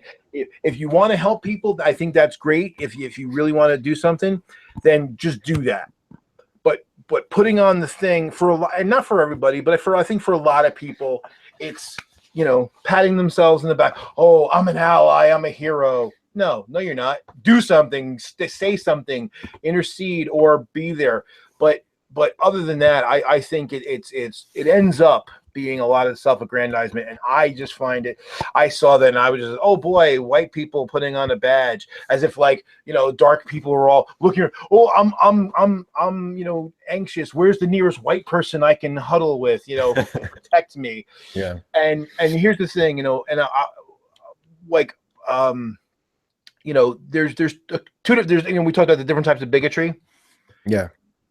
On the right has a tendency, you know, that's where we tend to find more of the overt racism. Not that there's no overt racism on the left, but generally speaking, overt racism tends to be incompatible with leftist ideals for the most part. So, you know, again, there's some, but it's way less. Yeah. Bigotry on the left tends to manifest itself in paternalism. And paternalism is another form of bigotry, because it's very much like, well, I've got to save these people, these poor little furry people that just need my help. Like one of my favorite lines in the movie Malcolm X is where the liberal white girl, after Malcolm X does his speech at Boston College, and she goes up and she's like, oh, you know, I feel so bad about what my ancestors did, and I'm a good person even though I'm white, and what can I do to help your cause? And he just looks at her and he says nothing, and he walks away. It's like, yeah, this isn't your fight. This isn't for you. It's not about you. It's kind of like how I feel when it comes to women's rights. It's like, hey, I will, if I'm asked to do something, I will do it because I'm on your side, but I am not going to jump in and insert myself into your fight because I'm not you and I'm not going to deign to speak for you. Yeah. So that's kind of how I feel. It's like, well, you know what, you guys, you know, again, collectively, not each individual, but collective. I guess I got to say is, I guess if you did everything you could and the result went badly and you wear a pin, okay, you know, I'll try not to get I'll try to take it in the spirit that was given. But for anybody who's wearing that pin and didn't fucking vote, fuck yourself twice, because now you're a complete hypocrite. You had the chance to stop the orange apocalypse and you stayed home, and now you want to wear a fucking badge? Fuck you. Well, I know, like some of the people that I know who are wearing it and who I know are good people, and not just people who talk a lot of shit, but are people who I would actually count on as being a good person, you know. Like they live in very high populated areas. They live in cities. They live in places where there probably is a really diverse population, and they probably have like a lifestyle where they're out a lot. So they might actually find themselves in a situation, you know, where maybe there's like a Muslim teenager feels like, oh shit, something's about to happen, and sees someone with a safety pin and goes, oh, let me go over here and stand next to this person.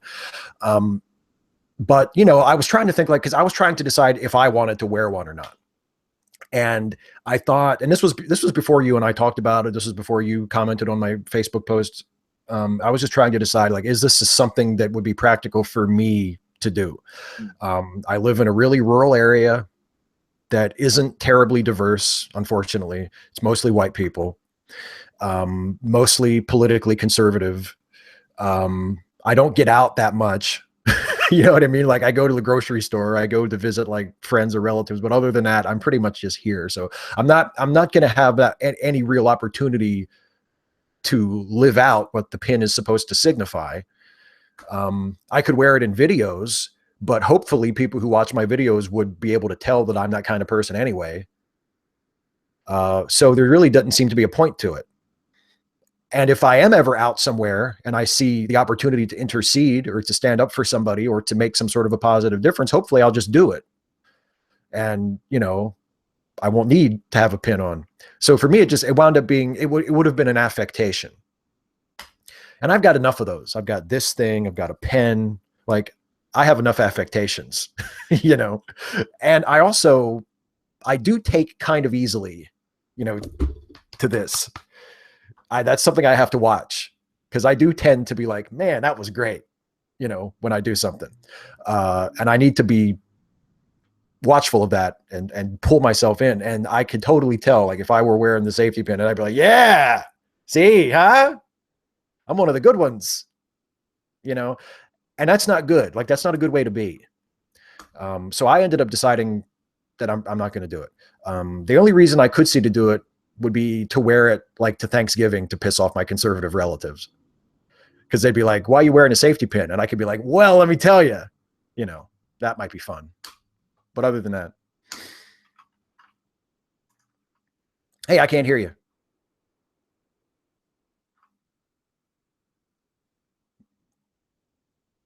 No, I can't hear you at all.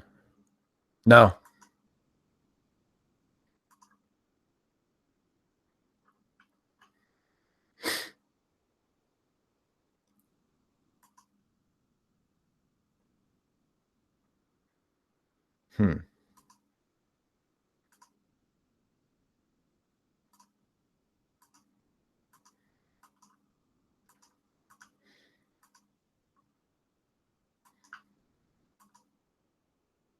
I just tried to mute you and unmute you, and that didn't make a difference. Yeah, I can't hear you at all.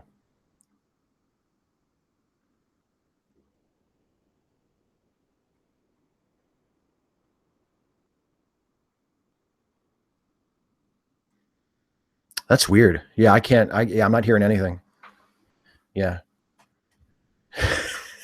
Sorry.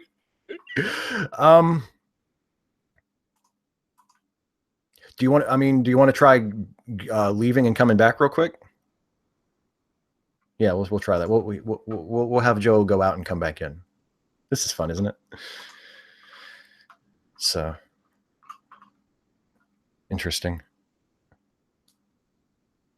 Yeah, I could see him sort of out of the corner of my eye, sort of like gesticulating. Oh, now I can hear you. Yay, here we go. Now I can hear you. Okay, so yeah, go for it. So yeah, actually, wearing it to that could actually work. I think, well, especially too. Here's the thing: the people that are most likely to want to wear the pin live in liberal areas. So who are you helping? Because everyone's like, you know, what I mean? You know, so, or you know, I guess if you're in the fringes, if you're in those fringe areas that are kind of in between, that could actually be helpful. But you know, I think what I would say, Steve, you know, you said about, you know, you feel prone to that, but the thing is, you're aware of it. I think that's something that I've always appreciated, is that, you know, you are constantly striving to get away from any of those things as you can. And so that's why if I see, you know, in those rare instances I see it, I'll be like, I'll just go, hey, Steve. I'll just whisper to you. I don't lose my temper because I'm like, you know, Steve's a good guy. He'll be cool. But see, the thing that bothered me the most about it, and why I went off in that conversation so badly, is that I'm gonna switch my microphone on. Okay. Can you still hear me? Yeah, I can hear you. Yeah, I can hear you. All right, cool. What pissed me off the most is that, okay, so I said, hey, I feel this is condescending, and then the white people in the conversation, instead of, even if they disagreed, of talking to me about it, but there was that dismissive. I'm like, oh, thank you for just backing up what I just said. The condescension and the arrogance. Like, well, I want to help you this way, so shut the fuck up, and you should just take it the way I want you to take it. Like, but no, that's not how. And the more you do that, the more you kind of justify my anger. Yeah, I mean, one of the most important lessons I've learned is, like, when I'm in that situation where, like, if let's say I was the person on the other end of your wrath in that Facebook argument, I've learned that the best thing to do in that situation is to just back away and to just respect the other person's being angry or thinking that you're, you know what I mean? Like, if I was doing something and a person, especially a person who was, you know, not a fellow white person or a fellow man or a fellow cis hetero person, came up and said, I'm not cool with what you're doing. I don't think you're helping. I think you're making things worse. Even if I didn't feel that way, I would say, okay. And I would just walk away, because I don't think I'm going to accomplish anything. And the last thing I want to do is to dig in my heels and disrespect a person who I'm supposed to be trying to help or trying to side with, you know? Right. So even if you don't change your behavior, like, even if I'm like, well, but I still think it's a good thing I'm doing, I'm going to keep doing it. Okay, fine. But at least in that particular scenario, just take a step back and go, okay, I respect that. You know, I'm not going to fight with you. That's it, you know? Well, similar thing happened. Actually, this is where I was on the receiving end, where back, if you remember, it was before the Supreme Court overturned DOMA, and made voted for for marriage equality. Now I remember, and there was a campaign on Facebook, you're changing your thing, and with various pro-gay symbols and all this. And a gay friend of mine kind of posted a similar thing to what I said about the pin, and I was surprised, but I was like, well, okay, yeah, that's a good point. And I didn't antagonize him. I just said, no, okay, I get you.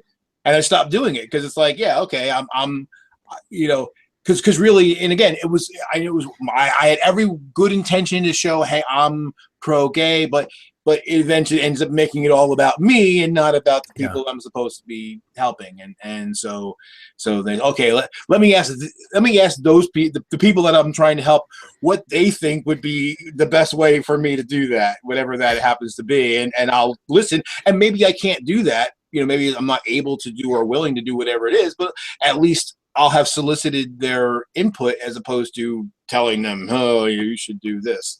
Yeah, I think it's an important thing to realize too. Like, if you care about being a good ally, to recognize that like the people that you want to be an ally to are not monolithic, right. And not everybody will like you or agree with what you're saying or think that you're doing a good job or think that you're helping, right. And you just have to be prepared for that. You can be like, if you're a straight guy, let's say, you can be the staunchest, most awesome, positive, pro-gay, pro-LGBT person in the world. There will still be LGBTQ folks who will look at you and go, God, what a jerk off. He's not helping. He's making it all about himself. And sometimes they will be completely right about you. And like, you should listen to them and you should be like, oh, you know what? They're right. Like, I'm not doing this right. And other times, maybe some of them are being unfair and you're like, no, but I just don't, but that's always going to happen. You're not going to be able, because it's not about you, it's about them. Right. And they're a diverse group. Right. So you have to be, you can't be the kind of person it's like, but I'm trying to help you. I'm being a good ally. I'm standing up for you. And you should be, you people should be appreciative for what I'm doing to you, for what I'm doing for you. Like, that's not what it's about. Right. Sometimes you'll not do a good job. And sometimes you'll do a good job, but not every, or you'll think you're doing a good job, but other people will be like, you're really doing a bad job. Right. Exactly. You just have to be prepared for it. And that's also why it's important to be open and listen to a diversity of people. Like, that's when I say, like, when I make videos or write things on Facebook and I'm like, like, if you're not in a marginalized group and you're trying to learn about a problem that mostly affects people in a particular group, you should listen to what those people are saying. Right. And, the response back from a lot of people is always, oh, well, they're not perfect, As if that mattered, yeah. Well, that's why you don't listen to just the first one. Yeah. Hopefully you have not only like friends or acquaintances of many different types who are part of that group, but you can read blogs, you can watch videos, you can listen to podcasts, like, you can expose yourself to a lot of different people who are all in that group but are different from each other, and you can start to get an idea of what the problems are and what the experience is like. Nobody's saying go find the first transgender person you run into and shake them down and be like, what's it like to be trans? What are your problems? And then be like, and then, or find the first black person and be like, hey, what are the problems with being black in America? And you listen to them for 10 minutes and then you're like, okay, got it. Right. Like, that's not the way it works. Well, especially like, well, I know you met him, Tombstone. Yeah, Tombstone's great. Yeah, great guy. It was so great that we got to hang out with him. We've talked and we've been in hangouts together before, but finally got to actually meet him in the flesh. But he and I are both black. His experience and my experience are very different. So like, and that's one another video never made. I wanted to point out, like, okay, now he's a black man who grew up in a predominantly black area, so the effects of racism on him were different than the effects of racism on me. He was in an environment where he was facing more of the institutional racism stuff from the big macro stuff, because he's in a predominantly black area. I grew up in the white suburbs. For me, it was more of the overt nigger on a daily basis. He probably didn't get that. Yeah. He got the passive aggressive one. I got the active in my face one. But you know, that doesn't mean mine was worse or better. It's just different. His is different than mine. But we both share an experience in different ways. You know, and so yeah, like I said, it's very diverse, and that was why the person who didn't bother to look at my picture before telling me I wasn't part of a disadvantaged group made me laugh. Oh, by the way, hi Grace. I just had to say that. Oh yeah, don't be churlish now. Yeah. But yeah, I mean, it helps to expose yourself to a diversity of opinion, especially when you're trying to help or understand an experience that you've just never had. You know, I mean, because I even say when I'm like, for instance, like with Muslim people, like that's not I have no exposure. I've never been a Muslim. I've never attended a Muslim service of any kind, of any sect. I've never lived in a predominantly Muslim country of any kind. So, you know, there are some people who are either still like, you know, active, faithful Muslims or ex-Muslims, and they'll say different things.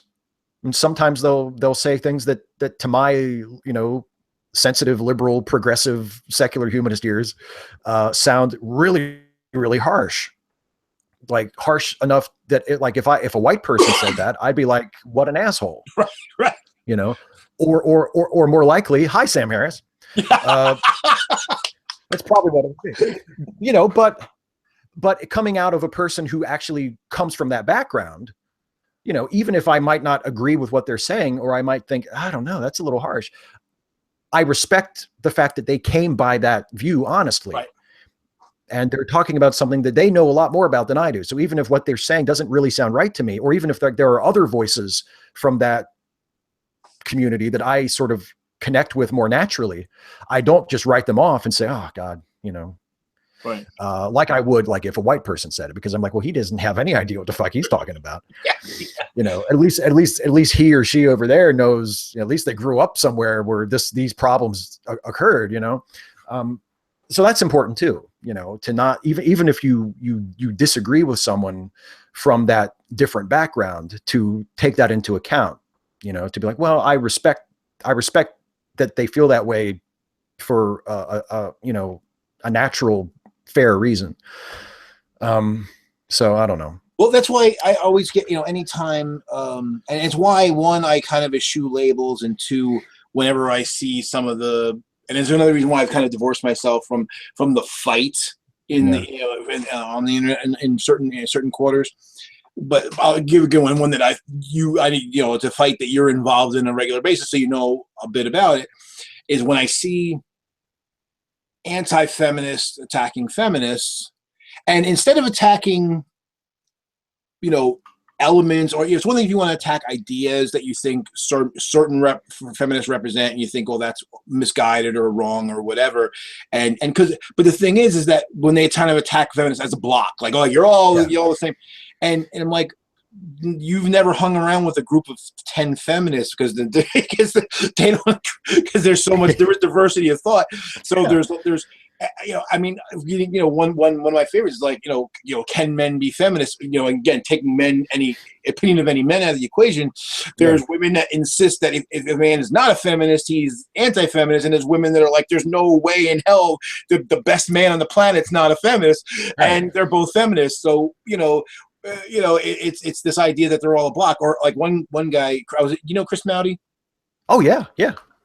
I was in a hangout with Chris Mowdy and with the guy who was, you know, a self-labeled anti-feminist. He wouldn't take the label MRA, even though he agreed with pretty much everything the MRA say, which I was find hilarious. There's a lot of that. Again, if you don't want to take the label, that's fine. I don't care about labels either. But what he did it was very interesting. So he tried to make it clear that he was not anti-woman, or he wasn't misogynist, even though some of his positions kind of belied some of that. But anyway, you know, the thing about it was, he said, well, there are women who are for equality, and he came up with a new name for them.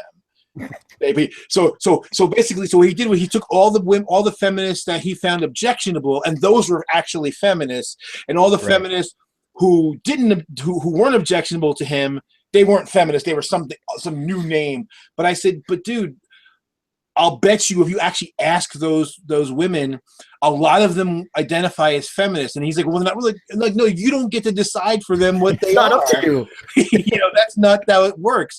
And because the thing is, earlier he had complained that, you know, whether somebody be anti-feminist or MRA, that, you know, we kind of assume a certain position and kind of foist it on them. Like, well, you're doing the same damn thing.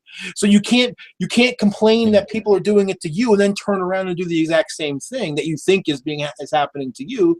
And, you know, and also the views you've expressed kind of, you know, I mean, he was probably the most reasonable anti-feminist I've talked to, if one can be reasonable and be that. But you know, you know, he wasn't frothing at the mouth or anything. But it was just so weird. I'm like, well, dude, if you stopped playing this, you know, no true Scotsman fallacy, and recognize, okay, there's feminists you agree with and feminists you don't agree with, and that's fine. The ones you disagree with, and again, you'll find other feminists that disagree with them too. So it's not like it's a monolith. And so if you stop treating, and that's the problem again with the Trump voter, is it's this idea, it's simplistic, and that's what tends to vote conservative. It's because it's a simple black and white view of the world. There's men and women, and liberals and conservatives, and, you know, Christians and bad people. Right. Exactly. You know, and it's very hard because that thinking is very easy to accept, because I think we are kind of programmed, we're wired for dichotomies because they're easy, good versus evil, you know, and that's always the problem for the left, is that our message tends to be more subtle, tends to take more nuance and more thought, and it's harder to wrap your head around. And sometimes it's even counterintuitive. So some of the wacky shit that they say on the right that we know from experience is false, but it sounds like it makes sense. Like, okay, the whole thing of, well, let's test people who are getting public assistance for drugs. Hey, because we don't want people taking our public assistance money and going out and buying drugs. But, you know, so far in every single state they've tried it in, they actually take drugs at a lower participation rate than the general populace, and it costs us more to test them than it does the money we save. So the actual fiscally conservative thing to do would be not to do the testing, because it doesn't produce a positive result. And the other view would be, rather than to castigate people and treat them with punishment, is say, okay, you have a drug problem. We don't want to subsidize your drug problem, so we're going to require you to get drug treatment as a condition for getting your benefits. And that would actually kill two birds with one stone. But that takes some nuance and some subtlety and some thought, and not hating everybody and treating everything as a punitive measure. Yeah. Well, yeah, exactly. If you follow the, you know, well, that logic and say, well, actually it would cost more to drug test everybody, so the conservative, you know, position should be to not drug test them. Like, then you don't get to demonize those people. Right. You know, I mean, and that's been, unfortunately, that's been one of the cornerstones of the Republican Party for as long as I've been alive, is demonizing the poor, and blaming them for everything. And then paradoxically getting a bunch of them to vote for you. Yeah. Well, and again, because demonizing people works. Yeah. Because, you know, one of the things that, you know, the downside of the end of the Cold War was, when we had the Cold War, you know, and we were all afraid of the Soviets, and we were all together because it was us versus the Soviets and the Russians and the Warsaw Pact, and they're evil and they're going to get us, and it was black and white and everything. And then when that enemy went away, we kind of didn't know our place in the world anymore. Yeah. And I don't really think we've found it yet, to be quite honest. No. And it's sad, isn't it, that like it's so difficult to build like a unified society that isn't, you know, founded at least in a large measure on hating someone else. I mean, it's like, because people I know, like people like my grandparents' age or my great grandparents' age, and they've been dead for many years, but, you know, like they look back fondly on, like, you know, World War II, and everybody was in it together. Everybody was united together. Well, yeah, here, but they were united against people that lived over there. You know, like there's never, I don't know if there's ever been a moment in human history, certainly not in modern history, where it was like, hey, we're all in this together. You know, not just in this country, but everywhere. We all need to just huddle up and make things better for everybody. Like that just, we've never been able to do that. Like even in our times of national unity here in the United States, like I mean, like after 9/11, for like a week, we all got along. You know, and it was because the terrorists, you know, we're in this together. We're pissed off at the terrorists, you know. It was always about us against something else. It's never, well, let's be in this together because that's the best way to be, you know? Well, again, it's hard to rally people around that because then you use Eddie Izzard's thing, like you talked about how the Italians weren't really fascist because they're just, you know, driving scooters and going ciao and, you know, eating food and drinking wine and having a good life and, you know, so, whatever, yeah, ciao. But it's easier to motivate people. It's easier to rally people around a cause when it's good versus evil, dun dun dun, you know, with the spinning logos and the flames and all that. And so of course, as you know, if you don't have an external enemy, you start to look for internal enemies. And unfortunately, look at YouTube, the YouTube great debate community, to give it a great example. Yeah. When the fundamentalist Christians basically gave up for the most part, you know, and kind of all the big ones went away, and you just had kind of a few small players. What did we do in the atheist, you know, skeptic, you know, non-believing community? We started cannibalizing one another over the differences we had beyond the God question. Yeah, yeah. Well, and the only and you'll notice like the big sort of top tier atheist skeptical YouTubers who have like huge audiences, the only ones who don't do that are the people who have an actual skill set. You know, like Seth Andrews, he has an actual skill set. He can actually do stuff. He actually hosts like a show and he's a broadcaster. You know, Matt Dillahunty, Aaron Ra, these are people who actually can do stuff. Yeah. They don't have to just piss on people and you know what I mean, and shit on people and start fights and continue to boast of how much smarter they are than other people. They actually have skills that they can use. And that's why they have escaped that, you know, and they've always been sort of separate from it. And the people who are sort of still in that cesspool are the people who have gained a great deal of popularity and a great deal of sort of, you know, a big footprint in that community because they've just constantly been willing to find a different group to attack and to vilify. Yeah, you're absolutely right. It's a snake eating its own tail. Yeah. Well, here's the thing, Steve. There's a friend of mine. He tends to be conservative, but he's kind of divorced himself from the political process. You know, he's my age, and he might think he's about to be 50, and he's kind of disillusioned with the world. He's almost reached like the George Carlin stage of like, I really give up on my on my species. And the thing about it with him is because he basically come to the conclusion is that regardless of what's going on, there's the sharks. And the sharks are the ones that, you know, feed off of the rest of us, and they're the chaos makers, and really they do profit a lot on, you know, the rest of us not getting along. And so the thing about it is, you know, I made a video. This was after Hurricane Sandy when we got the power back here, about how, you know, conspiracy people are always like all these shadowy figures with the Bilderberg group and all this stuff. I'm like, no, it's just. The people who are sharks, they tend to be sociopaths. Some of them are psychopaths, literally psychopaths. And they already know how to win. They know if everybody else is tearing one another up, they can get the spoils. They can just start munching on the fat. And so they just do that, and they don't need a conspiracy. In fact, they're competing with one another. That's the funny thing is this idea that all the rich people are all together in cahoots. No way. They hate. They're sharks circling one another, trying to get the bigger kills.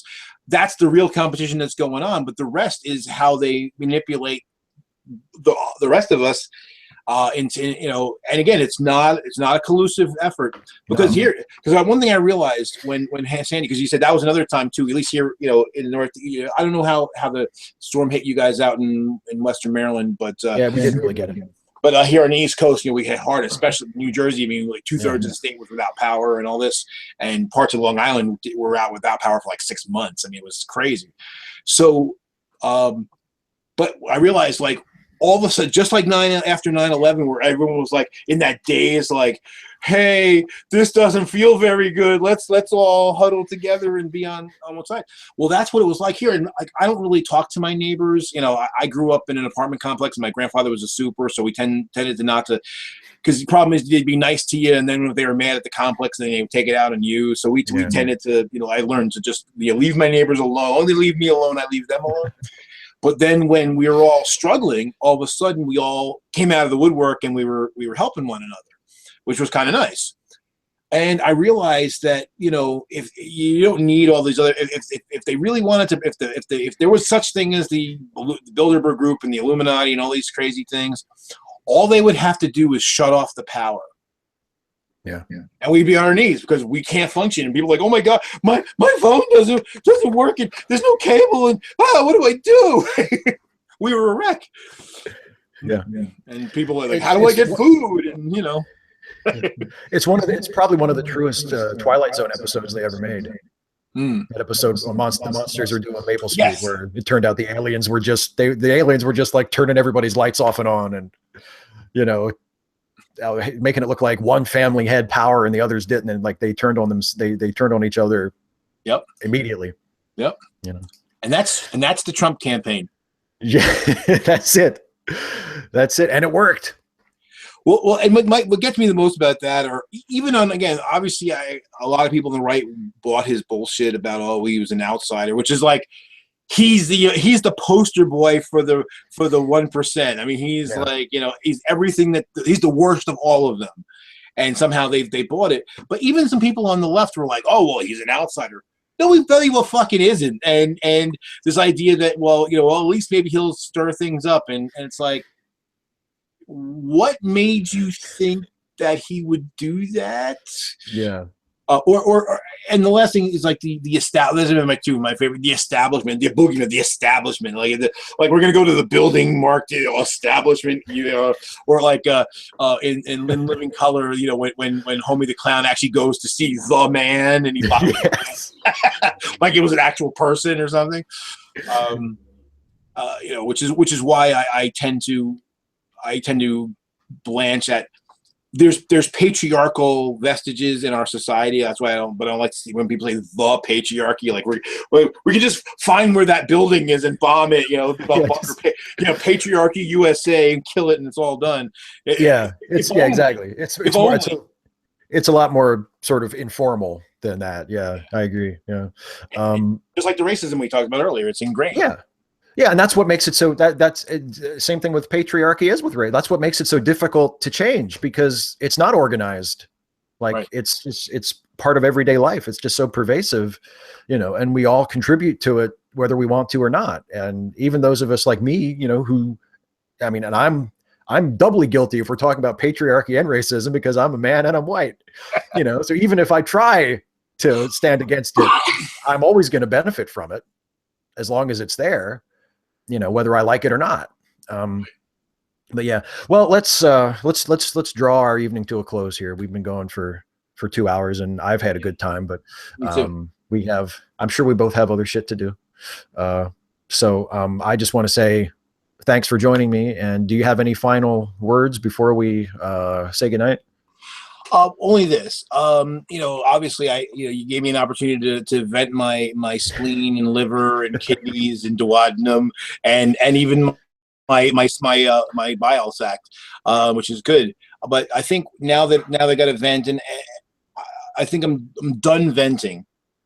Now, as I said, you know, now we have a big fight. We have to find every opportunity we can. Look, if he actually puts up anything that's worthwhile and good, fine, certainly, let's take it. But I think we're going to have to oppose a lot of shit, and people need to organize. So now, if you were unhappy, if you didn't get to vote in the primary because you didn't know how the primaries worked, well, motherfucker, you've got years now to prepare. Go out and register and vote. Start calling your representatives, both your national representatives and your local representatives. If you're concerned, express your concern, because they do listen. They don't care about your tweets. Fuck your tweets. They care about letters and phone calls. Yeah. So bomb their offices with phone calls and letters. No violence. Just let them know. And not only call your own representatives, but if you see people supporting stuff you think is ugly, contact them. When Trent Lott said some, was like really like complimentary to Strom Thurmond about, if we only adopted your racist campaign, we wouldn't have all these problems. I called his office and twice, and I'm not the only one, but collectively we got him to do something about that. So it matters. Find out who the representatives are. If you don't know who your representatives are, you better well fucking find out. And find out when the next state, again, if you live in New Jersey, we got a governor election and we got state assembly coming up in 2017. So don't wait till 2018. But if you don't have anything in 2017, you better show up and let's all, contribute. If you want your voice heard, you have to contribute in some way. You have to get off your ass and do something. You need to register, you need to vote, you need to call, and your responsibility does not end with voting. Right. I agree. Absolutely. Show up to vote. Come out in next year, the year after that, the year after that. Pay attention and participate. And if you vote for, and if you're on the side of progress and you're on the side of equality and inclusion and human advancement, then you're on the side of history. Right. And if we all keep pushing in that direction, we're going to make progress. It's inevitable, but we have to push. That's right. So yeah, I agree completely. As Patton said, don't pay twice for the same dirt. There you go. Don't pay twice for the same dirt. That really kind of disturbing World War II general.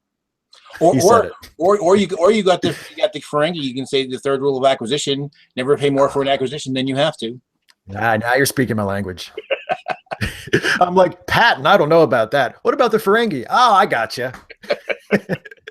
All right. Thank you for joining me, Joe. Thank to everybody for watching. We'll do this again sometime. Thanks for watching. Thanks a lot, Steve. Yep.